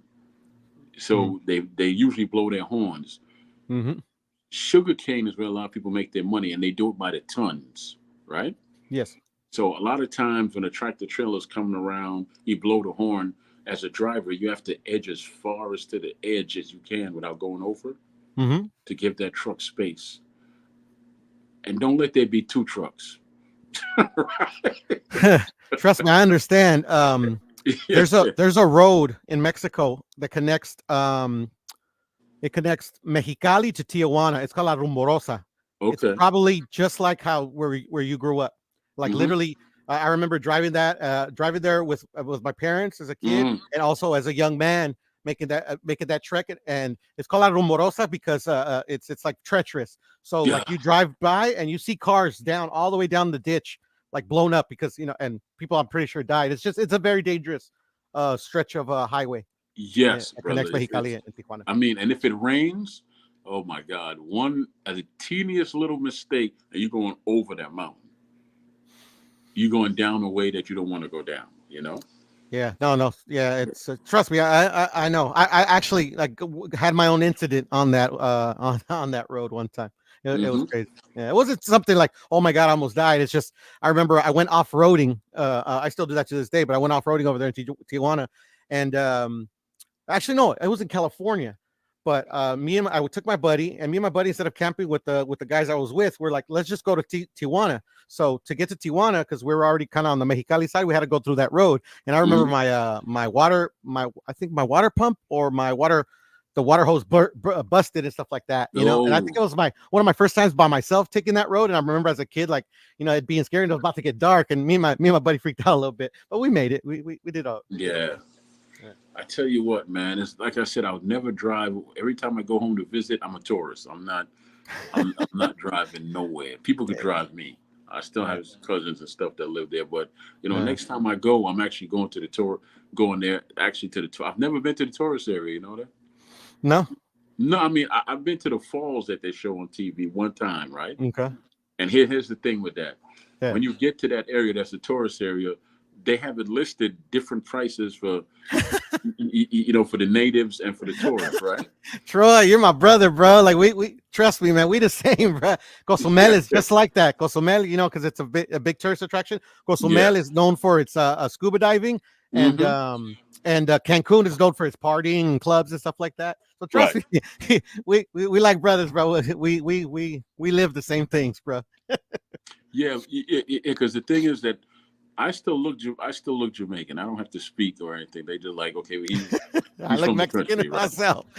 right? I still have to look right? and all, Yeah. Whereas at the time I was married, and my wife clearly, she was black, but they were like, well, and this is what happened. I have an older brother, right? Yes, sir. He's very forceful. He's just a slim dude. He's very forceful. So he told her, "Don't speak. I'll speak for you," right? So when he said, "Don't open your mouth at all," right? So, oh man, yeah. So we go to the counter to pay, and the lady clearly says, where's she from? And he said, "That's my wife. mm-hmm. That's my wife. I'm paying the same for her as I pay for myself." And she kept asking her, "Why don't you let her talk for herself? I speak for her. I speak for her." He literally got to an argument with the lady at the counter because she was like, "No, no, no. I want her to speak." She's like, "Well, she's not going to speak. I'm." Yeah, I got you. Minutes. Yeah, they were trying to get that little extra. I got you. You. It took us 15 minutes to get into the damn place, right? Oh man! And then we get there, we have to use the bathroom, and they want to charge us to use the bathroom. So I said, "Yeah, man, just pay the woman." He's like, "No, I'm gonna go." He's like, "No, you got soft. I'm gonna go puss. I'm going in the bushes." I'm like, "You don't play, my brother. You don't play around." He refused to pay. He just refused to pay to use the bathroom. It was maybe $5 in Jamaican money, which ain't really nothing, right? Mm-hmm. So he was like, "Put your money back in your pocket. We're going in the bushes." I'm like, "You go in the bushes. This is clean." I'm last time I went in the bushes, I got poison ivy or whatever, right? Oh wow. That's crazy. So he started laughing. He's like, "Troy, you went to America and got soft, man. You used to jump in the bushes with me." I'm like, "Please don't tell nobody that." I'm like, and you know what? We don't really experience that, and I'm assuming it's because of the language. Like myself, they won't charge you the tourist rate as long as you speak Spanish. So I remember as a kid, my older sister was like, "Don't speak English. Don't speak English." And then I would ask why, and then eventually you learn that there's two separate menus, there's two separate prices. So as long as you talk Spanish, as long as they hear you talk Spanish, it's cool. You can talk. Well, this is what I know. I know that I'll give you a pass, but English not. You get the other price. I know, growing up in the Bronx, right? Mm-hmm. I grew up with people that were Puerto Rican, right? Yes, sir. I grew up with people that were from, DR, right? Mm-hmm. And every now and then there was Colombians who lied and said they were Cuban, right? Okay. All right. You had the Cubans, right? Yeah, no, so trust you me, had I get them. it.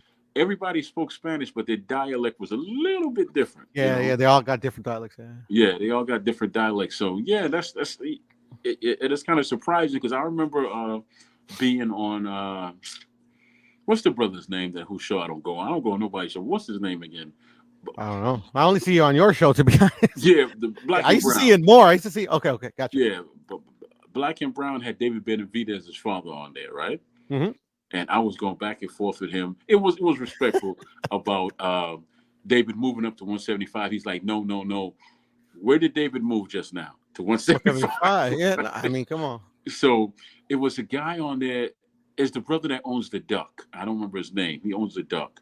I don't remember. Oh, you're talking about EJ, Electrojet. Electrojet. He owns the Duck. Yeah. So he started talking Spanish. I didn't know he was Puerto Rican. Yeah, he's Puerto Rican. Right? Yeah, correct. Yeah, so I didn't know that. So he started talking Spanish to David Benavidez's dad. He's like, "What the fuck you talking about?" He was just very blunt with him, like, just talk English because I don't know what you're saying, right? Yeah, no, because I mean, like, it depends on Puerto Rican too, because my godparents were Puerto Rican. They're actually that family actually brought my parents over. They drove them over the border, back in the day, So they're my godparents and stuff, and even in their own family, they some of them have thicker, like their dialect is thicker than others, just like within the brothers and the sisters. You Mm-hmm. know, it's crazy. Yeah, yeah. And depending on like where you're, I don't know exactly. I'm pretty sure my godmother told me when I was a kid how it works, like where Mm-hmm. the dialects change and why they change. I just don't remember, but I'm pretty sure it's by where, you know, sometimes it's by the neighborhood you grew up in or the area you grew up in, you know, where it could get like, yeah, yeah. If you don't like, if you're not used to it, you could be like, even if you speak Spanish, you're gonna be like, huh? What? Yeah, yeah. Because you know who else? Listen, because I grew up around a bunch of Latinos, I can pick stuff up, right? Yeah, yeah, yeah. But you know who I can never pick anything up from because they speak so fast? Mm, Some of my cousins are Panamanian. I have mm. Panamanians speak. I don't know if you ever, Yes, yeah, yeah, yeah, they yeah. speak super fast. Yeah, yeah. Some speak fast. Yeah, you know, some Yeah. yeah, yeah. Some like It's, literally like in the way I see it, you know, because you know, mm-hmm, we all have the different dialects or whatever.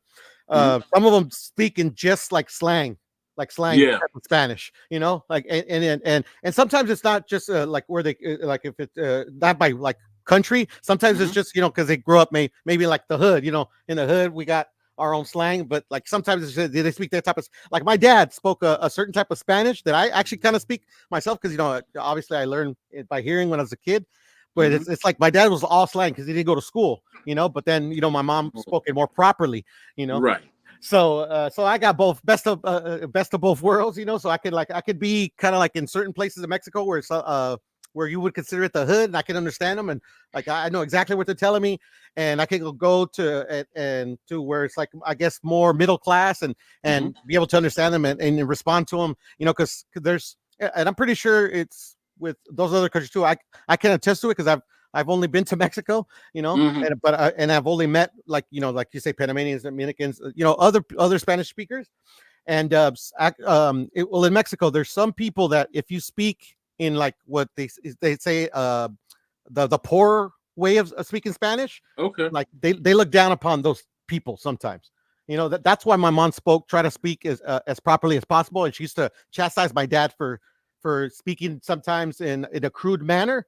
It's because Mm-hmm. it's just like, you know, because you know when you're poor they kind of look down on you because you're poor, Yes. some people, so you try to like talk as proper Spanish as you can, so like they can't, you know, like look down on upon you, like you give the best impression, you know what I'm saying?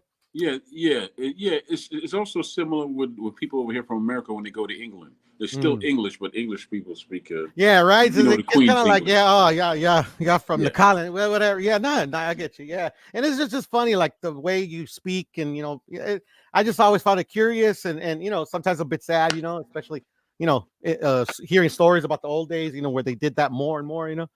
But yeah, yeah, Hmm. I just think it's curious. Yeah, yeah, it's yeah, But you someone's know speaking. what, brother? I was watching a video, and it was a brother that was from Mexico. Mhm. What is the island that's neighboring Mexico? Is it Nicaragua or what's the island The that's? island that's neighboring Mexico. Let me Yeah, see. it's like a little island that neighbors Mexico, and they said they treat those people that try to leave their island and come to Mexico the same way that the Americans treat the Mexicans that come over here to America. Even though I still say it's America because you drive right to the damn. I mean, Yeah, I mean, I remember hearing this one time as a kid, and it hmm, applies, you know, like we didn't, you know, especially when it comes to legal immigration, we right. didn't jump the border jumped us, you know, stuff like that. You know, there's some Hmm. people, you know, I remember hearing that. I was like, yeah, it's true that, you know, the once all this land, you know, that was stolen was one. But anyways, I'm not trying to get into that. But you know, I get you. I get Yeah, what you're yeah, trying to say. yeah. Because there's a country that neighbors y'all, and the dude was like, There's a few countries, like I said, Belize neighbors where the state where my dad's "No, from, no." but that's not I an want to island. say That's not an it's island. not Nicaragua, right? Nicaragua's not neighbor me, right? I'm gonna pull up a map because I'm curious, Yeah. but I know, yeah, the El, only and El islands. Salvador is a neighbor of Mexico, right? No, and El Salvador's not an island though. That's the thing. Oh, okay. Yeah, yeah, yeah. Because I met this young lady, man, at the Go mall ahead. Go years ahead. ago. Hmm. She was from Brazil, right? Brazil. Okay, that's And South she America. I said got you. that, and she says that that she drove over here. Drove to Mexico or to from No, she Brazil drove to to Mexico to the America. United States, No, no, she drove to America from Brazil. but going through Mexico and Nicaragua and Yeah, those she went countries. to Mexico. And it took 24 hours, Yeah, you can do that. but it was like 7 people in the car. Yeah, you can do that because it's Yeah. all the Colombia is connected to Panama. Panama's connected to Costa Rica. Costa Rica's connected to Nicaragua. Nicaragua's connected to Honduras. Honduras to Guatemala, and Guatemala to Mexico. So yeah, you can actually do that. It's probably Guatemala's folks he was talking about then. Probably Okay, the yeah. folks from Guatemala. But me Yeah. personally, I don't Cuba wanna drive is the through only none of them. island that neighbors Mexico. Yeah, I Cuba. don't want to drive through none of them countries you just named. Yeah. And Troy, you're right there by us too. Like Yeah. literally, you are not that far from where my dad was born. But I mean, I'm looking at a map, kind of like from a far away, Mhm. so it is kind of far. But like where my dad was born in Cozumel, Yeah. if you go straight line, you hit the Cayman Islands, and if you keep going on the straight lines, you hit Jamaica. Yeah, because Cuba is our closest neighbor. That's only 90 Yeah. minutes away. Cuba. Yeah. And Cuba's close. yeah. But if you go in a straight line, you'll hit the Cayman Islands. I don't know if that's Yeah. north, south, west, or east. I can't really tell here. But yeah, go in a straight line, hit the Cayman Islands, and then you go in another straight line, you go to where my daddy was born. Yeah, kind of like I found out Trinidad borders Venezuela. Trinidad border Venezuela. I couldn't tell you. And No, my best friend is from Trinidad. My best friend's Trinidadian. I don't think I ever asked him, but yeah, I'm pretty sure. Yeah. Ask him because a lot of Trinidadians speak Spanish. I'm pretty sure. Yeah, I'm pretty sure because yeah, I'm pretty sure. And if you go to Trinidad, you'll see a lot of Indians because a lot of people from India came over there and just lived. You see a lot of Indians, like in Jamaica. You see a lot of Chinese. I see. Yeah, but Irish are on that island big time, though. A lot of people can't really factor that in their heads. But there's a section of Jamaica that's all Irish. Oh, really? Yeah. Okay. But don't tell them they're white either. According to them, they got love and respect for their Irish background, but they're Jamaican. Yeah, and that's the thing about especially Americans, especially like a new like this generation don't understand. It's like, and then they have this debate, especially in boxing all the time. Like where like you always hear about like I don't like the tribalism or whatever about about Mexican and this Mexican. It's like and they always call it a race, but like bruh, like just like you said, the Irish, they're Irish, but they're Jamaican because they were born in Jamaica, and it's like Lupita Nyong'o. I don't know if you ever heard of Lupita Nyong'o. She's an actress. No, she's a Ghanaian actress. She's famous. She was in this what was it 12 Years a Slave was one of the big movies that she was in. Okay, talking about the same one that was in Black Panther. I believe she was in Black Panther, yeah, but she was born in Mexico. Born in Mexico. So like she's like obviously from Ghana because her father was like a professor in Mexico. She considers herself Mexican. Right. Like every time she does what you call it, interviews, she's like, "Oh, where are you from?" And they're expecting her to say Ghana or maybe Nigeria or whatever. It's like, "Oh, I'm Mexican." And they look at her. Spanish too, right? Yeah, she speaks perfect Spanish. Yeah. Yes, I know exactly what you're talking about because she was in. And they look at her cross-eyed, like, "How are you Mexican?" It's like, "Well, I was born over there." It's no. But she was his love interest in Black Panther. Yeah. Okay. Yeah. She looks a lot like my younger sister. Yeah, she has like very short hair. It's almost like literally like she has it like really shaved down, like almost. Right. Because she was the one who was sitting next to Will Smith when he slapped Chris Rock, and they panned on to her. She was sitting right next to her. I don't remember, but that's crazy. Yeah. But her name is Lupita, and they named her Lupita because obviously she was born in Mexico. I don't know why they did it, but yeah, she speaks perfect Spanish, and she considers herself Mexican. I know exactly who you're talking about because there's another cat that I don't know if you know him or not. Mario Van Peebles. I know Mario. Yeah, he's Melvin is his daddy. Melvin was his daddy. He's Mexican, right? No, I didn't. See, I learned something new every day. He was born in Mexico, man. Okay, yeah, and I'm telling you, like, he speaks Spanish or not, but him and his sister were born in Mexico. Yeah, and depending like how long you're there, it's just that's the culture, and that's what I've noticed. Like how you're telling me about the Irish in your country, and stuff like that. It's just like it's different, It's like, and some people can't compute. It doesn't compute that somebody that's like to them, you're Irish, and you're saying Jamaican, you're lying. You're like no, they consider. They'll get mad at you if you call them Irish. You have to go. I mean, listen, my grandfather spoke fluent Chinese and wrote Chinese. Crazy. That's cool. Yeah. He learned from a ship merchant. Oh, nice. So I don't know if my father, come to find out, my father's father was actually Cuban. His parents are Cuban. but his mother was white Cuban, as this Yeah, she. yeah, yeah, yeah, yeah. So if Men, they don't care. yeah, now if I show you his picture, you would think that Drake is my father's son, Oh because wow. Drake, you come find out that Drake is my cousin, but I've never met him. Oh really? Yeah, his real name is Aubrey Graham. I've never met him at all. So I've people, actually heard that before. yeah. You know, when I tell people that, they're like, "Oh, that's bullshit." I'm like, "Look, I'm going Yeah, on." no, because they don't want to believe. I get it, man. Yeah, but if I show you a picture of my biological father, be like, "Damn, Drake, Drake does look like this man." Yeah, and no, and I understand because my dad is as white as can go, as white as can be, Mhm. because my great grandfather was from England, and my Right. mom, she's brown, brown, because she her father like straight indigenous, like there was Mhm. no on my grandfather's side, they're all indigenous going back. They never there was never mixing on their side. You get what I'm saying? Right. So like so they got married, obviously they had kids. So I have two sisters that are whiter than hell, and then I came out brown, and I came out brown, and my sister came out brown. So we're like half and half. It's just crazy. Yeah, but So I understand. I understand. Trust me, I believe you. because you know what, man, my most of my kids, okay, my father and Drake are the same complexion. Oh, there you go. Yes, so people see, okay, like my grandmother used to say to me, "I don't know how you're so black. Me don't know how you're so black. You know, feel your father red, and feel your mama brown. Me don't know how you're so black, right?" Yeah, And I yeah. would I just, get no. I get what you would. I say, yeah, I would yeah. laugh, and then years later, I found out from my auntie about my Mm-hmm. grandparents, right? Mm. My grandfather was dark skinned and my grandmother was white, but Yeah. they were Cuban. Now, I was in the hospital years ago, and I actually thought the doctor was Indian or whatever. He said, "No, I'm Cuban." So Mm. I was just sharing stuff, and I had a Yeah. picture of my father on my phone. He's like, "Who's this man right here?" I said, "Oh, that's my father." He's like, "He's Cuban, right?"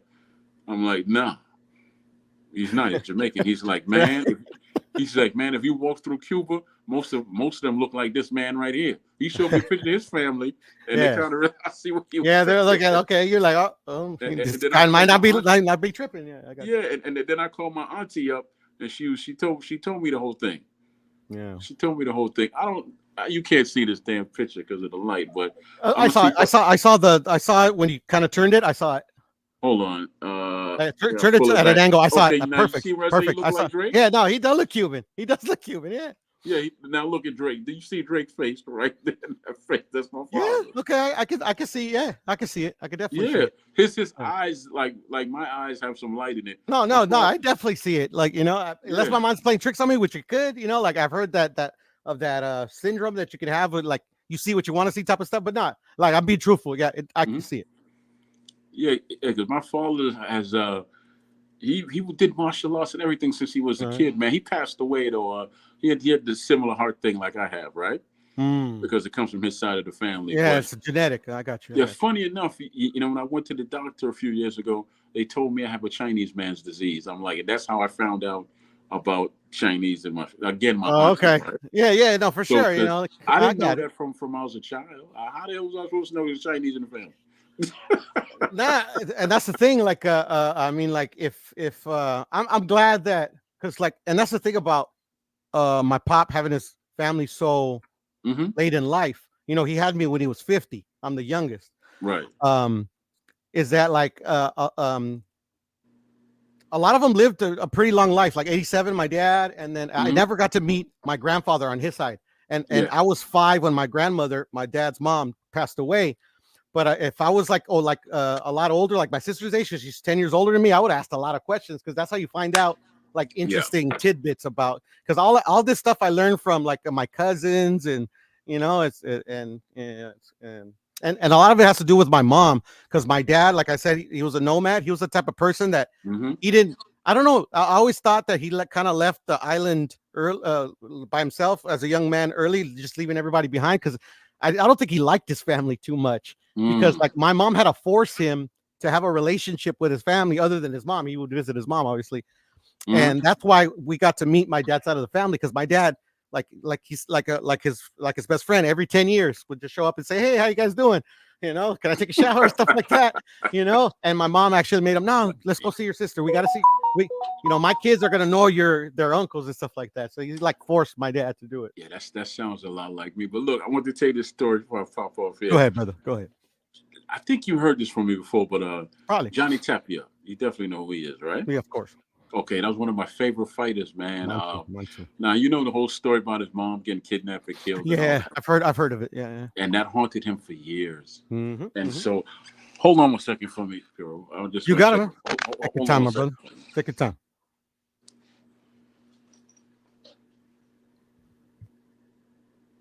Okay, I'm sorry. Go ahead, no problem. Yeah, man, I'm sorry, man. I heard somebody backing up. I thought it was a bus that picked me up, but I'm not scheduled for any doctor's appointments today, right? All right, cool. So anyway, all these years he was searching for the man that that did his bombing and all that stuff, and he never knew his father, right? Correct. But his best friend and him were always tight and all that. And then one day, the father of his best friend, who he basically, just adopted as an uncle. That was his uncle, right? Yeah. He said, well, I used to mess around with your mom back in the day, right? Yeah, I got you. And he was like, really? He was like, yeah. So, and then he said, I think I might be your father. And then, so they had a blood test done. Yes, sir. And mind you, he was a grown ass man when this happened. This wasn't. Yeah. I think I saw it in the documentary. All these years, he was searching for his father, and he was sitting right there next to him the whole time. Yeah, I remember hearing that story. Yeah, that's crazy. That's nuts. I had to paraphrase a lot of stuff, but no. Yeah, I saw the documentary, so I know the story. That was I don't remember dude, man. Johnny Tapia. I used to. I love Johnny Tapia. He was great. Yeah, before social media, he had an email, right? Yes, sir. And you could email back, and so I used to spend days just emailing him back and forth, and that's how I found out about the panic room before most people found out. He built a panic room in his house.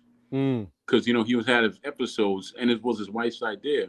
So when he was started, I've heard of this. I've heard of this. Yeah. When he would start getting into one of his moves, she would say, "Go in your panic room," and they would lock him in the room. Yeah, I remember. He would tear that place up because he had to get it out, right? Yes, sir. Which is why you would see when he fought brother from Texas, and they robbed him. I don't remember the first guy to beat him, and then he fought Johnny. Paulie Ayala. Right. Yeah. Trust me, I know Tapia. That's my dude. Go ahead. Johnny beat him in a rematch, and then they robbed Johnny, and they literally formed a circle around him, his security and his people, because he was going to tear something up. He lost it. Yeah, I lost it too. I remember as a young man losing it myself, man. Yeah, and he was a big fan of Tyson. And Tyson came to New Mexico just to visit him. They met each other and all that, and they were talking. And I think Johnny was helping the police, getting people to turn in guns or get buyback guns or whatever. I know the program, man. Yeah, so Tyson said he was talking to Johnny Tapia, and he said, "I got a rap sheet, but damn it, Tapia's rap sheet's like 12 times the size of mine." It was like he was impressed, like, oh my God, I think I've met my match. And he said Tapia, as small as he is, he ain't nobody twice his size and nothing will step to him, because they used to have him out there fighting since he was a little boy, right? Yeah, no, for sure. I mean, like they had like a very similar kind of like, like they were both kind of like they were like probably like kindred spirits, for lack of a better word. That's what I was going to say. For lack of a better word, yeah. That was my dude, man. I had mine too. Once we started emailing, he shared. I don't know who I was really talking, whether it was his wife or. Yeah. But anyway, let's say it was him. I was really talking to, right? Yeah. So he emailed me one day. He said, "Man, sometimes I feel like killing myself." Word for word. It was probably him. Right? It was probably him. Yeah. So I typed him back. I'm like, brother, you can't kill yourself, man, because you touch people's souls and you actually helped the walking dead out here. That's what I said, word for word. And he typed me back was thank you. That's it. Yeah, sometimes that's all they need. It's just those few words, Unfortunately, he succumbed, to his demons or whatever, but it wasn't for lack of trying. But I mean, I would think that you're thinking in your head that like at least he lasted longer because of me. I would have thought that. I was a big fan of the dude because I could feel his energy through the damn television. Yeah, I think everybody could. I trust me, I understand the feeling. That's why I love boxing to this day, even with all the chicanery that's gone on since before I was born. I can't leave it. because I'm addicted to it. Well, there it is. I tell people all the time that it's not something that you call out to; it calls out to you. Yeah. And Yeah. once it attaches itself to your soul, you have to go through it. You can't just let it go. Yeah. You can't let it go cold turkey. It has to let you go, right? Yeah. Exactly. So Yeah. that's I lie to just myself all what the it time is. about this sport. Trust me. That's because, like I was telling people about Wilder, I even did I did a thing on here on my channel about Wilder. I said that Lost you, Troy. Lost you. Testing 1 2. Testing 1 2. Do you copy? Is it my internet connection? Let me see. I think it would have kicked me out if it was. No, I'm still connected. Lights white. We'll give Troy a couple. Oh, I know what this is. Yeah, he got a phone call. um, yeah, I think I'm the only one watching the live. So, but if anybody's out there, say something. But yeah, yeah. Johnny Tapia, mi vida loca. Yeah, man. hey, There he is.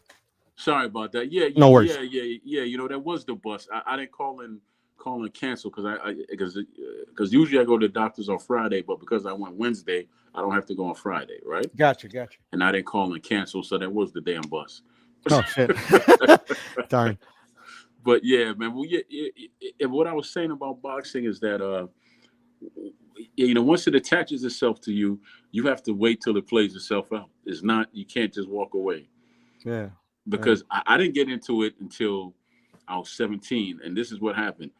I had a friend of mine in high school. His name was David Riaz, I think was his name, right? Mm-hmm. He was a good cat too, man. He was a boxer. He come to find out he was Golden Gloves, right? Oh, okay. Cool. Cool. So he came to school one day and he had his hoodie on, his glasses, sunglasses, Mm-hmm. and he had this chain with these golden gloves that fell out from the hoodie, right? Yeah. Yeah. So I'm like, David, man, what's up, man? What's up with the chain and the glasses? He's like, Graham, man, I didn't tell you I was Golden Gloves. I'm like, I don't know what the hell that is. Right? Yeah. So yeah, he said, yeah, man, I'm a boxer, man. I'm gonna turn pro and I'm gonna be my own boss and this, that, and the third. The Yeah. minute Yeah. he said he was gonna control his own destiny, Mm-hmm. that's what did it, right? Oh, okay. I got you. But you know what happened, brother? Mm. He had his hoodie and glasses on for a reason because he had a Mm. black eye from the fight. Oh, from the fight. Got it. Yeah, that makes Yeah, sense. so so the teacher said, Mr. Riaz, you gotta take off that hoodie and them glasses up in his class. He's like, Right? Yeah. You so he know. tried to tell her, I really don't want to take. So he took them off, and she was like, okay, take the hoodie off, but keep the glasses on. Oh, okay. All right. And we Well, got back. at least it was compromised. Yeah, she compromised with him because she understood. But Yeah. Yeah. that's what got me into boxing, man. That's That cool. that right then I found out 6 months later Simon Brown was my godfather. Oh, all I right. found There out. it is. Yeah. Yeah. Because my mom called me all excited and told me, watch the fight, watch the fight. I'm like, Mom, I'm watching it now, but who are these people? He's like, okay, you see the dark skinned guy? I said, yeah. He said, that's your Mhm. godfather. I'm like, okay, Ah, good then. nice. No, that's And awesome. after he That's won awesome. that fight, I went around bragging to the whole damn neighborhood. Right? Boy. No, no. Trust me, I get it. I didn't have a little famous Godfather myself, but I would have done the same thing. But then on top of that, when I met him, I was 18, right? Okay. And I went to his house, and he took his actual IVF belt out of the China glass case he had built for it, right? And it had the real rubies and everything on there, right? All that stuff was real, right? Yes, sir.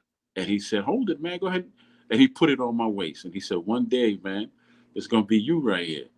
And I'm like, "Yeah." And that actually, he should never done that. Never done that because you couldn't stop me after that. No, yeah, no. I was You can going to Sugar imagine. Ray Gym. That's how I learned. I learned by just going to different gyms. I started going to the gym that was close to me. I went to Sugar Ray's gym. I went to a gym in Laurel. Let me tell Mm-hmm. you what. There was a gym I went to that produced Sean Bay Mitchell, Mm. uh, uh, uh, uh, uh, Mark. What's this? It's not Chop Joppy. Oh, William Joppy? William Joppy. I called him Okay. Mark. William Joppy. Keith Yeah. Holmes, who was a heavyweight champion, Okay, right? yeah, I know No, Keith. no, Yeah. no, no. Keith Holmes was a champion at 160, right? I don't remember, but I do remember that name. And I do, And, yeah. and it was another one that was a standout at a different gym. His name was Les Johnson, Mm. Southpaw. He was a good contender. Yeah. Andrew Council was the last man That sounds to. very familiar to me. Andrew Council knocked out Buddy McGirt. Oh, okay. That's So probably yeah, why I so know that Andrew name. Council. Yeah. Yeah. All that was from two. All of that came from one damn gym.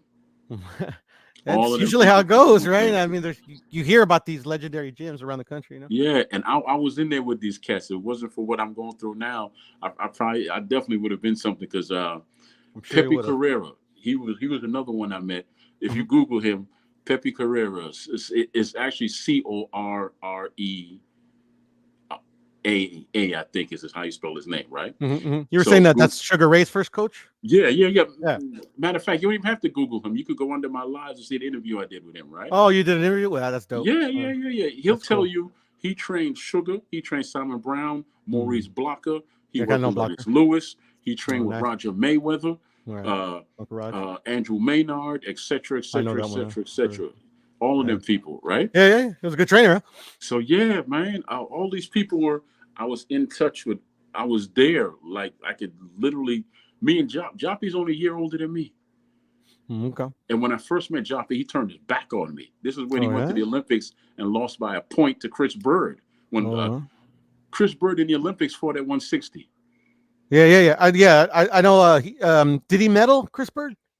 Yeah, Okay, yeah, it was at a light heavyweight, right? 160. It was that 160? Was it a light I heavy? think he got silver or something. I don't think Yeah, he I think it won was gold. silver. Yeah. That's what I was asking Yeah, if he he medaled, and I thought medaled it at was at light heavy. I 160, thought it was a light heavy, but I think he and then he became a jumped pro all at the light way to heavy. heavyweight. Okay. Yeah. Yeah, so and then Sean Bay and I were the same age. We the Oh, okay. same age. When I was 22 or 21, Sean Bay used to pull up to the gym in his teal Lexus, and I always Mhm. remember it was a teal Lexus coupe, Mhm. and he used to have his championships in the back window. Oh, nice. He was going to Howard University. Oh, okay. That's cool. Yeah, He had a little backup yeah, plan, right? Just in case it yeah. didn't work out. Yeah. Yeah, that's And cool. let me tell you what, Andrew Council, the dude I told you about, you could Mhm. Google him.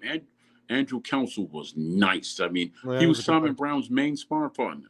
Oh, okay. He Yeah, so he got traveled, good yeah. work. Yeah, so I can imagine he learned a lot. Yeah, he fought Bernard Hopkins. He fought a lot Mm. of the tough ones. Yeah. Yeah, okay. Yeah, no, for sure. So I got to Yeah. meet all these cats. There was another cat who, God, he fought Tyson like an exhibition.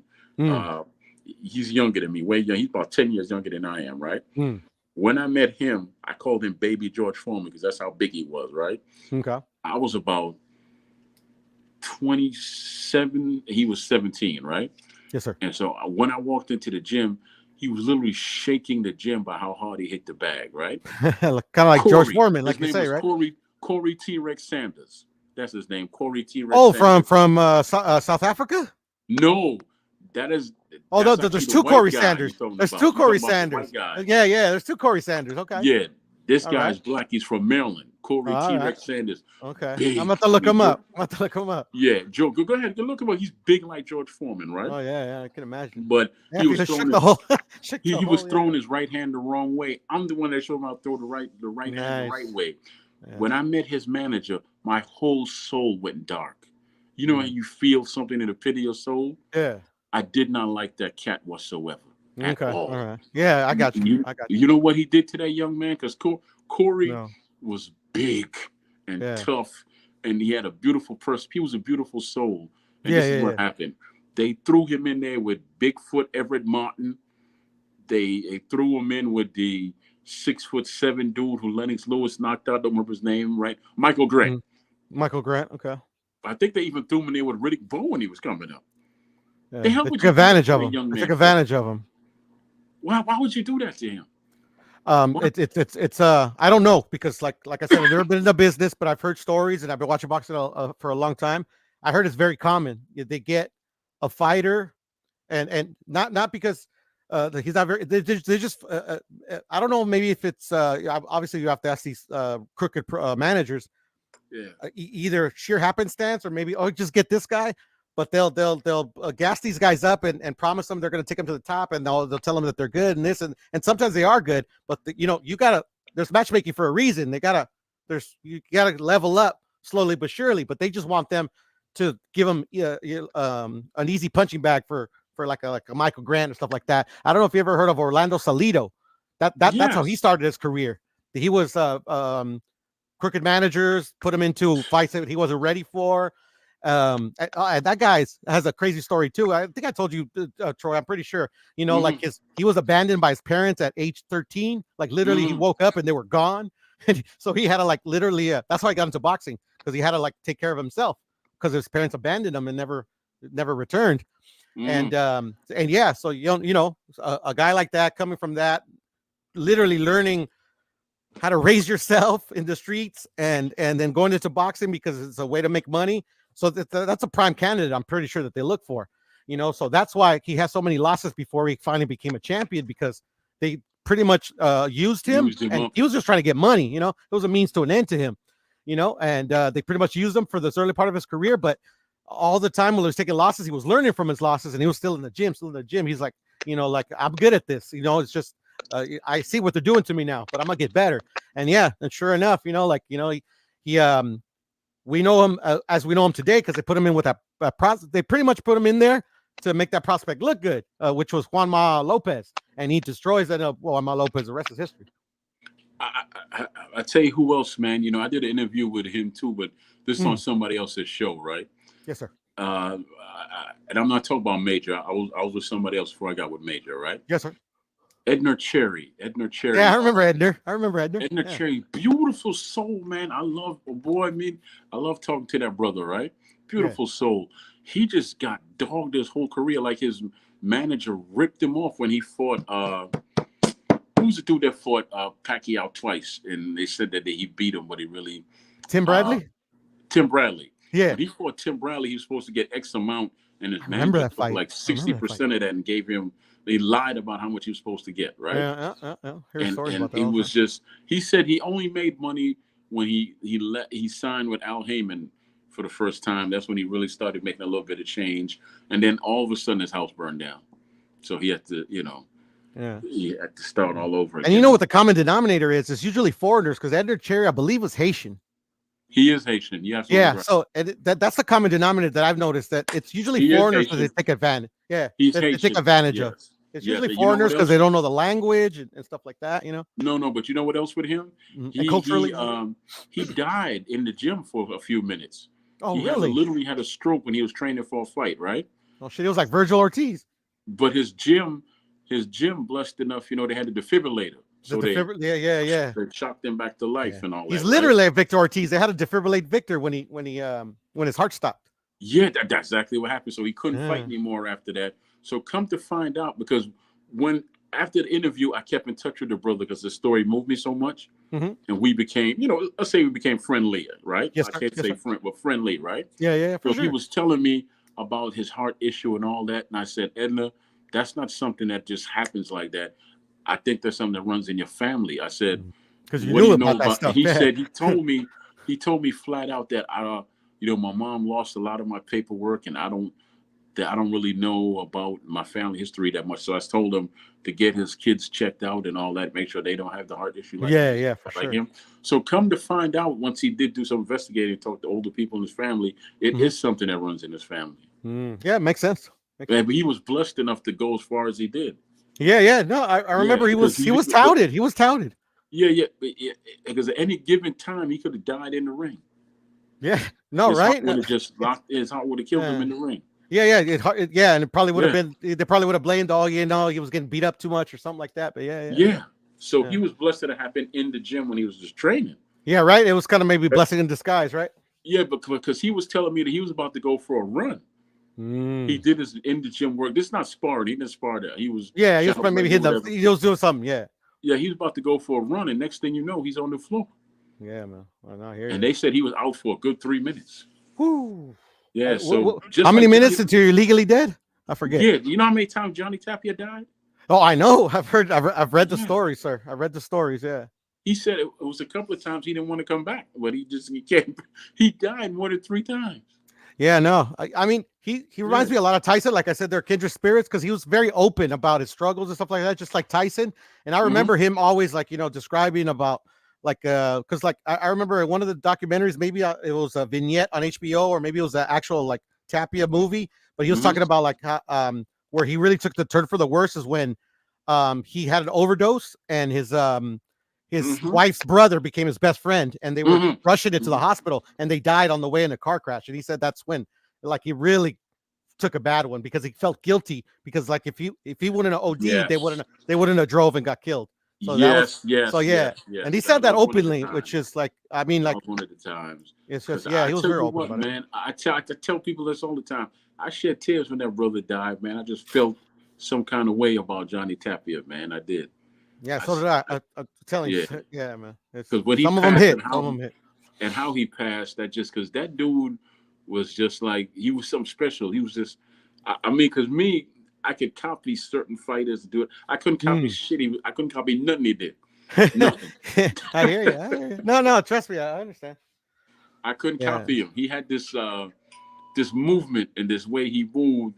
He was kind of like water, but you could tell there was always a storm brewing. yeah, Always. yeah. He It was was just never like really at peace. he was He like was. I don't know, like I don't know how to describe it. Just I understand what you're saying. No, trust me. Mhm.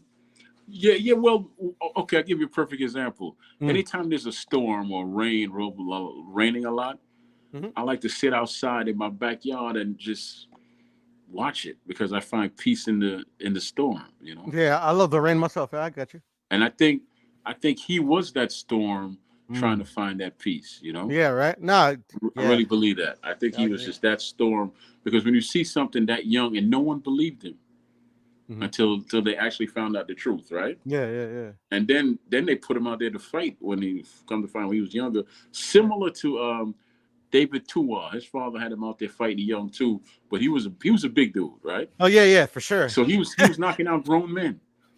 Yeah, yeah. I mean, like, what was he, Samoan Yeah, or Tongan? I mean, those aren't little. I've never met a small Tongan or Samoan. You know? yeah, he's definitely someone. Yeah. I want to say he's tied into the Rocks family somehow, but I'm Oh, not okay. sure. Yeah, yeah, yeah. He's from New Zealand, but I know, yeah, his roots, Yeah, are probably Tongan or Samoan. Yeah. yeah, because if you see him now, Hmm. he looks like he's in better shape because I got him as a friend on Facebook and I reached out to his people about getting him on Hmm. the show, Oh, okay. and they hit me back saying that he's tied up right now doing XYZ, right? Yeah, yeah, yeah, yeah. So I understood, but I'm gonna keep coming. I'll tell you who else I reached out to. Mm. Butterbean. Butterbean. You- Okay, Eric S. Yeah. Yeah, that's dope. That's Because you dope. know how I sent that dude about 1 million emails when I was Oh yeah. younger. I want to fight him. I Oh, want to fight him. you wanted to be the guy to beat him, huh? Because I just knew in my heart of hearts that I could beat that dude. You, There's no you, way. I got to get him to round 5 and it's over. There's no way because I had fast hands and fast feet when I was Okay, I younger. got you. And Yeah. well, honestly, I was ridiculously confident. Yeah, yeah. No, you have to be. And You have to be. and and because when I first when I first started, I used to get washed up a lot because I took on pros, right? Yeah, yeah. I got you. But as time went on, nobody washed me up. Now I would lose, but Hmm. nobody wanted to spar with me again. Yeah, yeah. No, I hear you. Yeah, Chavez gives a similar story about when he started. That yeah, like when you first start, he says that that's common among a lot of boxers that usually become pros, not champions, but usually become pros. Is that yeah, Mhm. they get in there and they get their butts beat by like these pros that like are maybe like 2 and 4. They're not the greatest of fighters, but then Mhm. the ones that are different, they start getting better, and then like even when the spar actual champions are like yeah. When I first fought this one champion, yeah, he beat the ever living shit out of me, maybe for like a month straight. But then, it started to get competitive. It started to get competitive. Mhm. Because Yeah. you know what, man? When I first started, I went there and I jumped in the ring with a pro. He Hmm. didn't really hurt me, Hmm. but he was doing what he wanted to do with me, right? Hmm. And I just got embarrassed. So I went away for 6 months, and all I did was throw jabs for 6 months. Oh yeah. Hey. And then I came back and I sparred him again, Hmm. and I held my own with him this time. He's like, Yeah. man, you got better, man, you got better. Yeah. But Actually, I didn't throw not one I had to right put some hand. power in that punch to I get didn't throw not one right to be hand. Like honest. Yeah. I was throwing the right hand, kind of like Yeah. Yeah. kind of like just like an overhand. And he's like, man, once you get that right hand right, you're gonna be good. So I stayed in there. I learned from a dude. There was a dude from Maryland. He's in the Maryland Boxing Hall of Fame. I think his name is Josh Hall, right? Okay.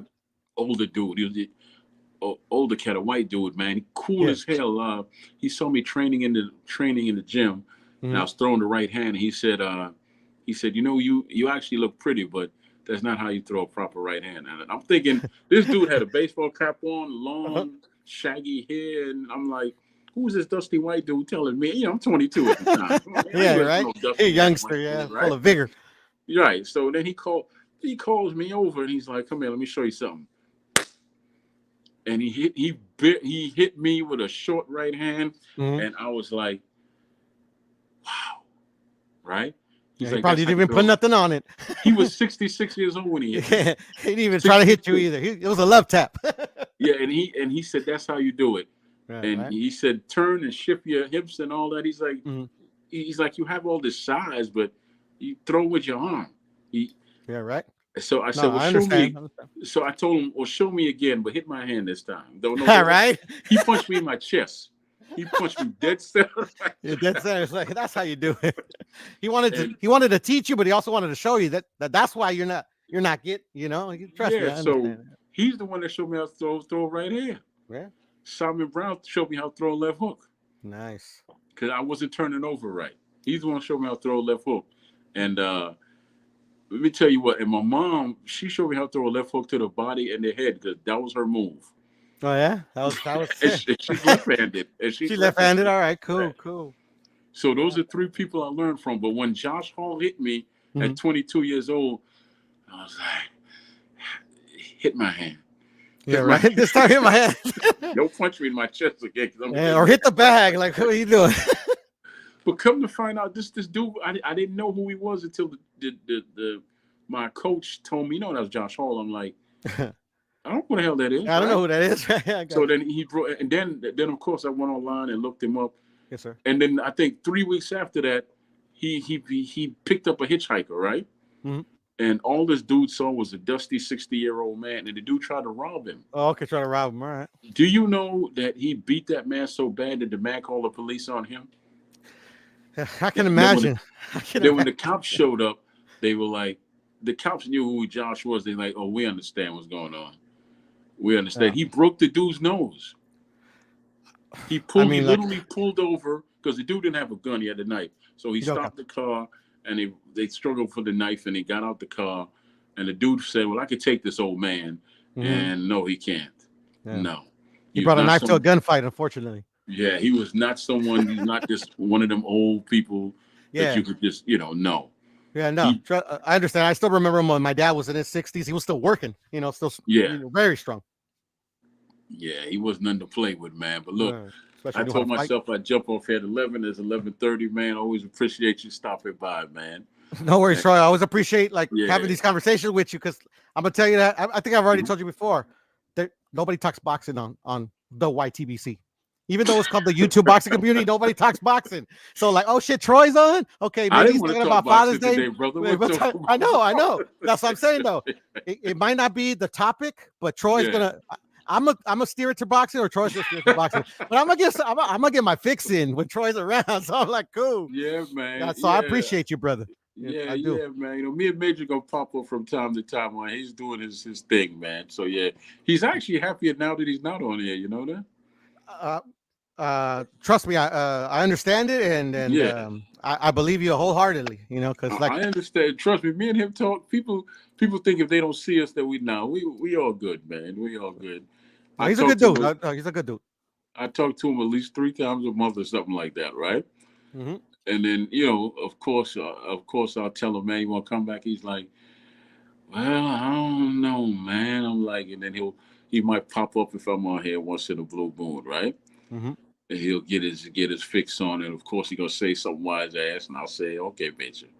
Okay, man, you caught me. You caught me off guard with that one, right? You caught me off Yeah, guard with yeah. that. He's doing good, man. I'm proud of the dude. He's just like I told him. Most of the people that I've met in life are similar to you. They're good people, but they're very volatile, man. It's how most of my brothers are. They're good people, Hmm. right? I wouldn't advise you to be very like see all the disrespect that's on here. Hmm. In all reality, face to face, that wouldn't.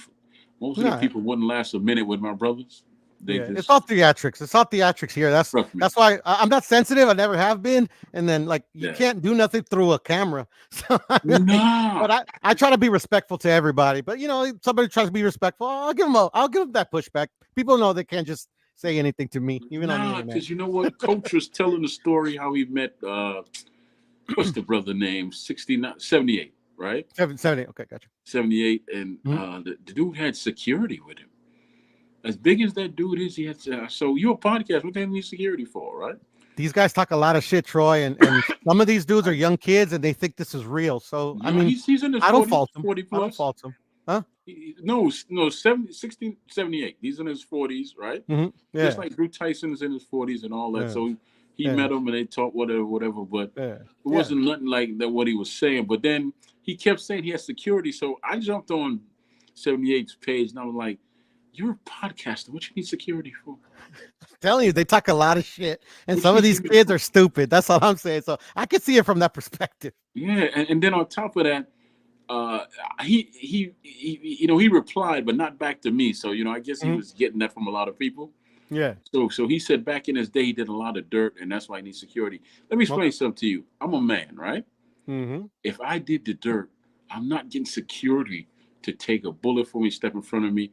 I was man enough to do the dirt. I have to be man enough I to hear that. stand up for the consequences. I hear that, and that's the way I see it too. Like, Yeah, because I've said some stuff that like I wouldn't say if I'm like face to face to you. But at the end of the yeah. day, the stuff that I said, like if we ever meet, you hold me accountable because I said the stuff. You know what? I don't know if you're still there, Puro, because you feel Yes, off. You sir. still there? Yes, Okay, sir. yeah. Can you hear me? No, no, no. But you know what? I teach my sons, man. I've taught my Mm, daughter this too. Consequences. mm. I said, look, I told her from she was young. I said, just because you know how to fight, you have some size on you, don't you go hitting no man. I I've been telling my Because you, sisters that and yeah, they're older than me. I've been telling my sisters that since I was like a young boy. yeah. I'm I like, told, I told don't her, send me to jail. Don't take me to death row because I'm gonna kill him. I'm gonna kill him. no, because I told her the truth. If you hit a man and Mm, he fights you back, yeah. that's on you. I'm still gonna stand up for you now, right? Yeah, yeah, no, I'm gonna kill the dude. But That's what I used to tell my sisters as well. Yeah. I'm gonna murder yeah, him, but and, just don't put me in that predicament or yourself. yeah, and I told my sons, if the three of you go out and one of you comes in here crying and the other two are clean, I'm gonna be pissed. Yeah, no, right? No, I would be pissed No, as well. it don't I work would. that way. It's Nah, three of y'all. exactly. If somebody do And something you to guys a are brother, family. You do guys are something to blood. them. I got that. I got that. Yeah, Yeah. don't do that. But I told them all the time, never be the starter, but understand that you have to stand, and you have to, there's consequences when you stand. So I Yeah, told him, exactly. I told him your daddy got his jaw broke, right? Mm-hmm. Your daddy got jumped, right? Mm-hmm. A lot of stuff happened to your daddy coming up, man. My collarbone got broke here on the fight, right? Ouch. Yeah, I got you. So it's not that I'm superhumanly tough or nothing, but I'm just a stand-up guy. I learned how to be Yeah, yeah, stand-up no, you because have to I was a defend scared yourself. child, Yeah. just like most people. I was a Yeah. scared child until Yeah. after a while I got hit enough and hard enough to the point where I'm not being scared no more. Yeah, that's most humans in this world. Yeah, Fat Joe tells that story where he was Mm. scared, and then eventually he's like, I'm not taking this no more. I'm gonna fight back, right? Yeah, exactly, exactly. So that's basically my story. I just got tired of getting beat up. I hear you. For me, I'm my dad's son. He never took no shit, and I was the same way. I just don't take no shit. Yeah, so that's what I taught my sons, man. Stand up. I don't want y'all to be Tony Tough. I don't want you to be no thug or nothing, but you have Yeah, to be a stand up dude out here, man. You have to be. That's the way it has to be. Never, ever, ever brag or start nothing. But if it comes to you and it won't, and you can't walk away from it, then stand. yeah, yeah, Just make exactly. sure you come home. Because And your it's daddy not don't have gonna to burn. end. They're gonna keep coming back because they know you ain't Yeah. gonna stand. Make sure you come home. Say, Daddy don't have to burn the world to the ground and all that. Exactly. Yeah. Trust me, I know Yeah. the sentiment. But Troy, man, go get some Yeah. rest or continue on your day. I'll see you later. Yeah, brother. Thank you, man. It was a good conversation, man. Thank you. No, for sure. Thank you. Peace, brother. All right. Oh man, crowd of people, are you ready? It's amazing how you start at one place about, like the thumbnail says, we started about fatherhood, which is cheap gifting, right? That was the topic of the day. Beautiful thing. Hope y'all learned something about that, right? Cheap gifting. So, you know what? I'll be right back. I'll be right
Okay, I'm back. Hey, I'm a one man.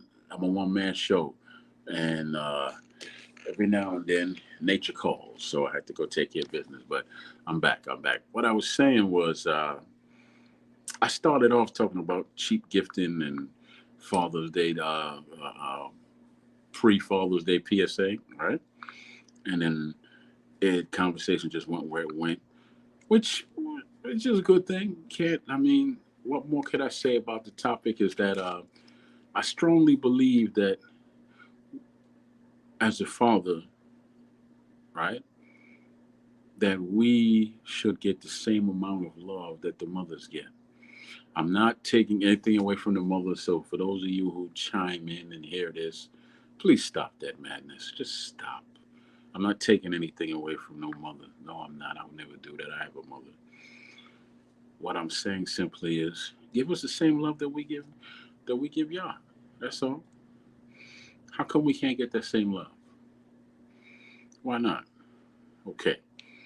But look, I want to thank y'all for coming out. I'm gonna leave y'all with something today. I'm looking it up while I'm talking to you, so I'm multitasking. Like I said, I'm a one man. I do everything. I'm the host. I'm the producer. I'm the engineer. I am hell. Sometimes I'm the audience. I'm everything. I'm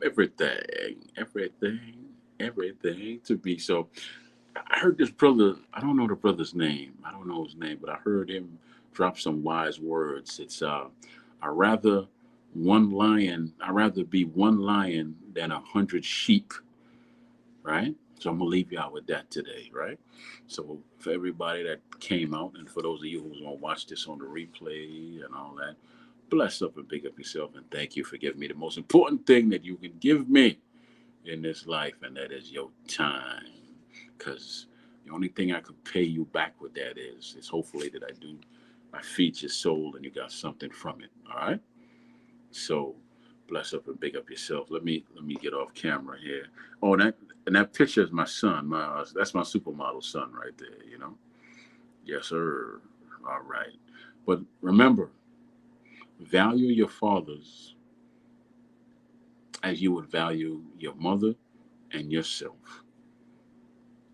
And trust me, you can never go wrong with that because both parents are equally needed. Both parents are equally loved, and both parents should be equally cherished. All right? Bless up.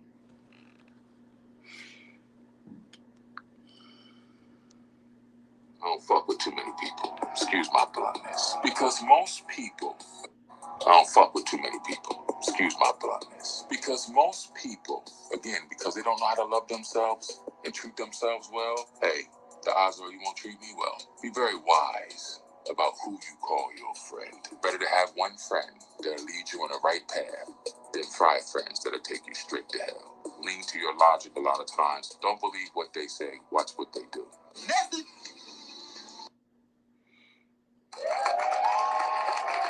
Rewind. I don't fuck with too many people. Excuse my bluntness. Because most people, again, because they don't know how to love themselves and treat themselves well, hey, the odds are you won't treat me well. Be very wise about who you call your friend. Better to have one friend that'll lead you on the right path than 5 friends that'll take you straight to hell. Lean to your logic a lot of times. Don't believe what they say. Watch what they do. Message.